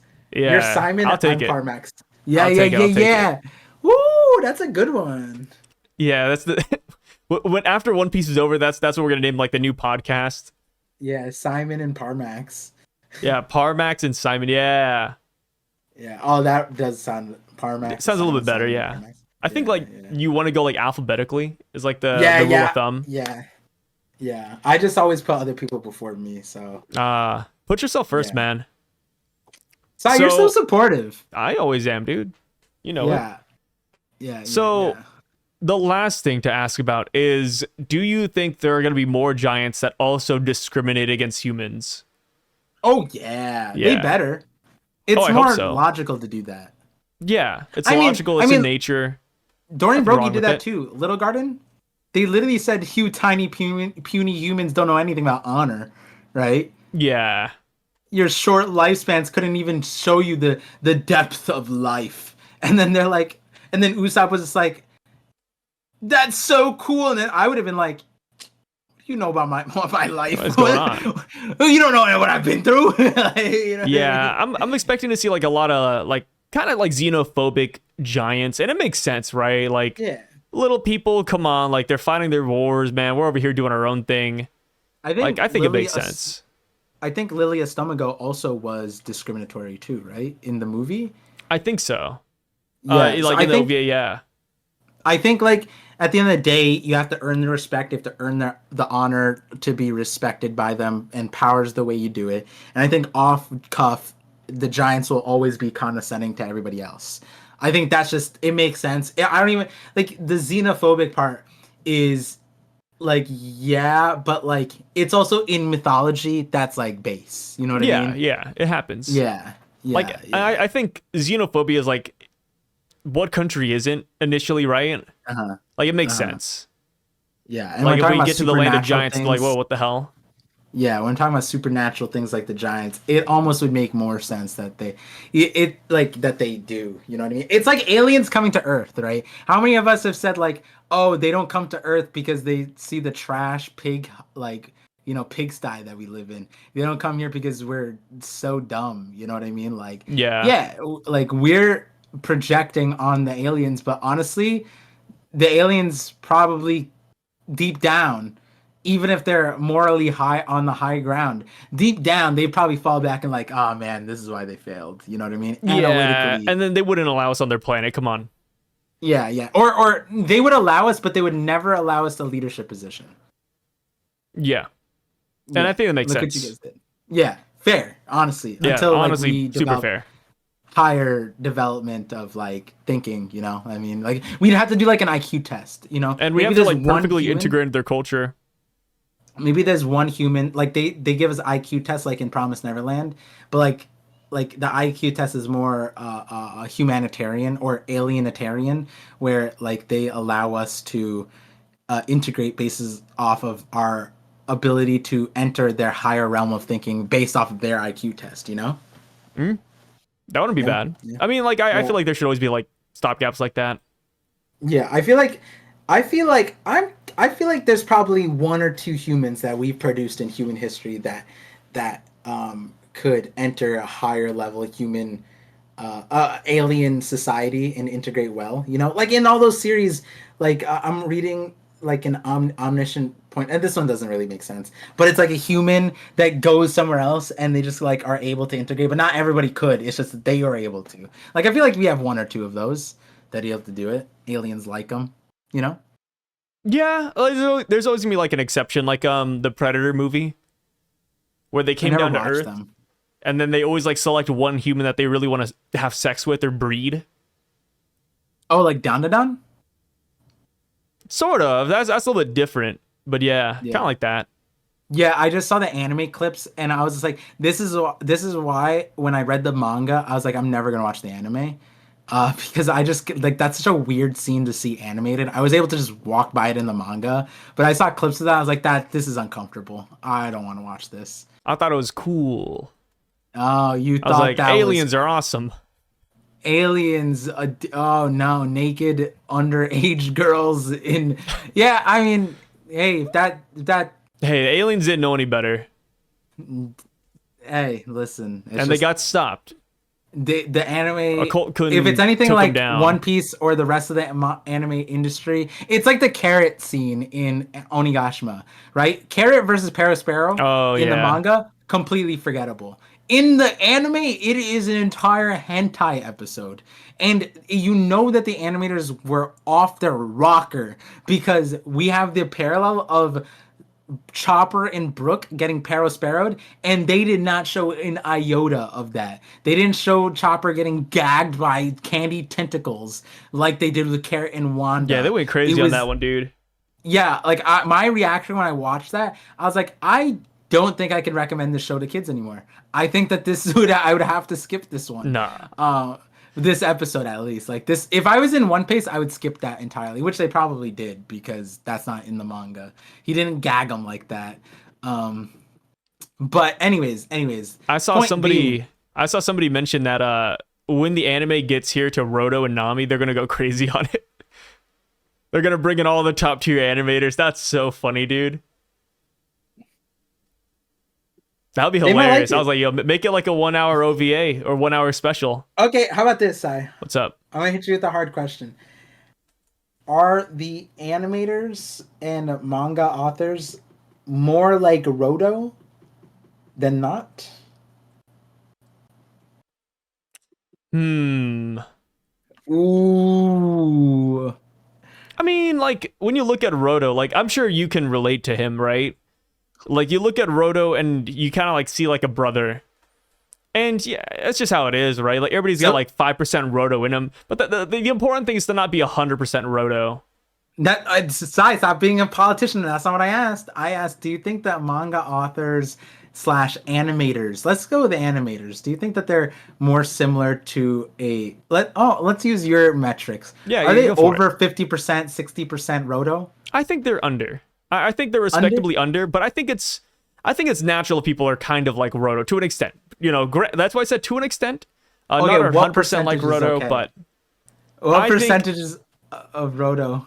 Take everything Roto's done, and then boil it down by 80%. Now we're at 20% Roto. Maybe you don't undress Nami while she's naked. Maybe instead you just admire Nami. I think that is where most people are. All right, so then to play devil's advocate with the devil here, because I was playing devil's advocate in the first place. People play with Barbie dolls and they undress them, dress them, right? To him, this is just like a Barbie doll, even smaller, honestly, right? With how tiny they should I think the be. sentience changes it a little bit, right? Sentience changes it. Oh yeah, that's true. That's true. We are getting sentient AI dolls now. That's always gonna be weird. But like those do exist. Would you ever ejaculate on an AI doll? Would I ever? No, I don't need to. Good. There's no purpose for it. I can see why some people might fall down that pathway, especially in Japan. But the problem is in Japan, there's a duty to your nation to not, and they do it. You know what I mean? Like they have an existential crisis where like people in America are like, send me. Go, I'll fix the problem. They're having a birthing crisis. They're having a family old age crisis. They're not. It's just crazy. They're putting stripper poles in new apartments. Like that's an actual legislative decision for new developments to put stripper poles in apartments. And so it's like that's where it gets crazy to me. Where it's like, bro, stop making these robots. It's like part of humanity's. Like this is like Attack on Titan. Save Wall Maria. We have to join. Except they're asking of you is to be a normal person. That's all they are asking. They're not telling you to fight giants and titans. They're telling you to go get a girlfriend. That's all they're telling you, and they're not doing it. And then they make the dolls. I'm like, bro, this is making it so much worse. like it's crazy because like for them, it's a duty to their nation. It's not joining the army. In Korea, you have to join the army. In Japan, you just have to get a girlfriend. They're not doing it. It's wild. I don't know, and they give so many government assistance. Well, I don't know fully because I heard on both sides, like the government doesn't. It makes having a family hard from a healthcare standpoint, I think, and like living thing. But on the other end, there is a lot of support. So I don't know what it is. I don't live in Japan like that. But all I know is it is a duty to the nation apparently to make kids to be and a not gooner. doing it. Yeah. Well, no, not be a gooner. No, gooners. Edging for your personal satisfaction. They want you to. That's biblically incorrect. How about like they goon and edge, but in the trash can there's a way to. Okay, this is getting too in depth. Anyways, so back to the topic. Is Rodo a gooner? No. Is Rodo a gooner? No, I don't think he is. He's just possibly. He's just an otaku. Unless we find out the time period in between Sleeping Mist and this place, he is a gooner until proven otherwise. This ain't America. It ain't innocent until proven guilty. I do wonder, like, what the other people of Elbaf will think about Luffy being the sun god. Because if there is like people who are discriminating against humans, like once they see that this guy ate the sun god Nika fruit, like will they rejoice or will they be like, like we gotta kill him and give it to a giant? That'd be a crazy plot, huh? You don't think they care? Yeah, not that I don't think they'd care, but Dorian Brogy give us a pass. Yeah. Yeah, they give us a perception that's not a big deal. And then because they accept Shanks like as an older figure, kind of like a brother in arms, respect based power respect based on his power. I think that whatever it's gonna go to Luffy. Yeah, that's fair.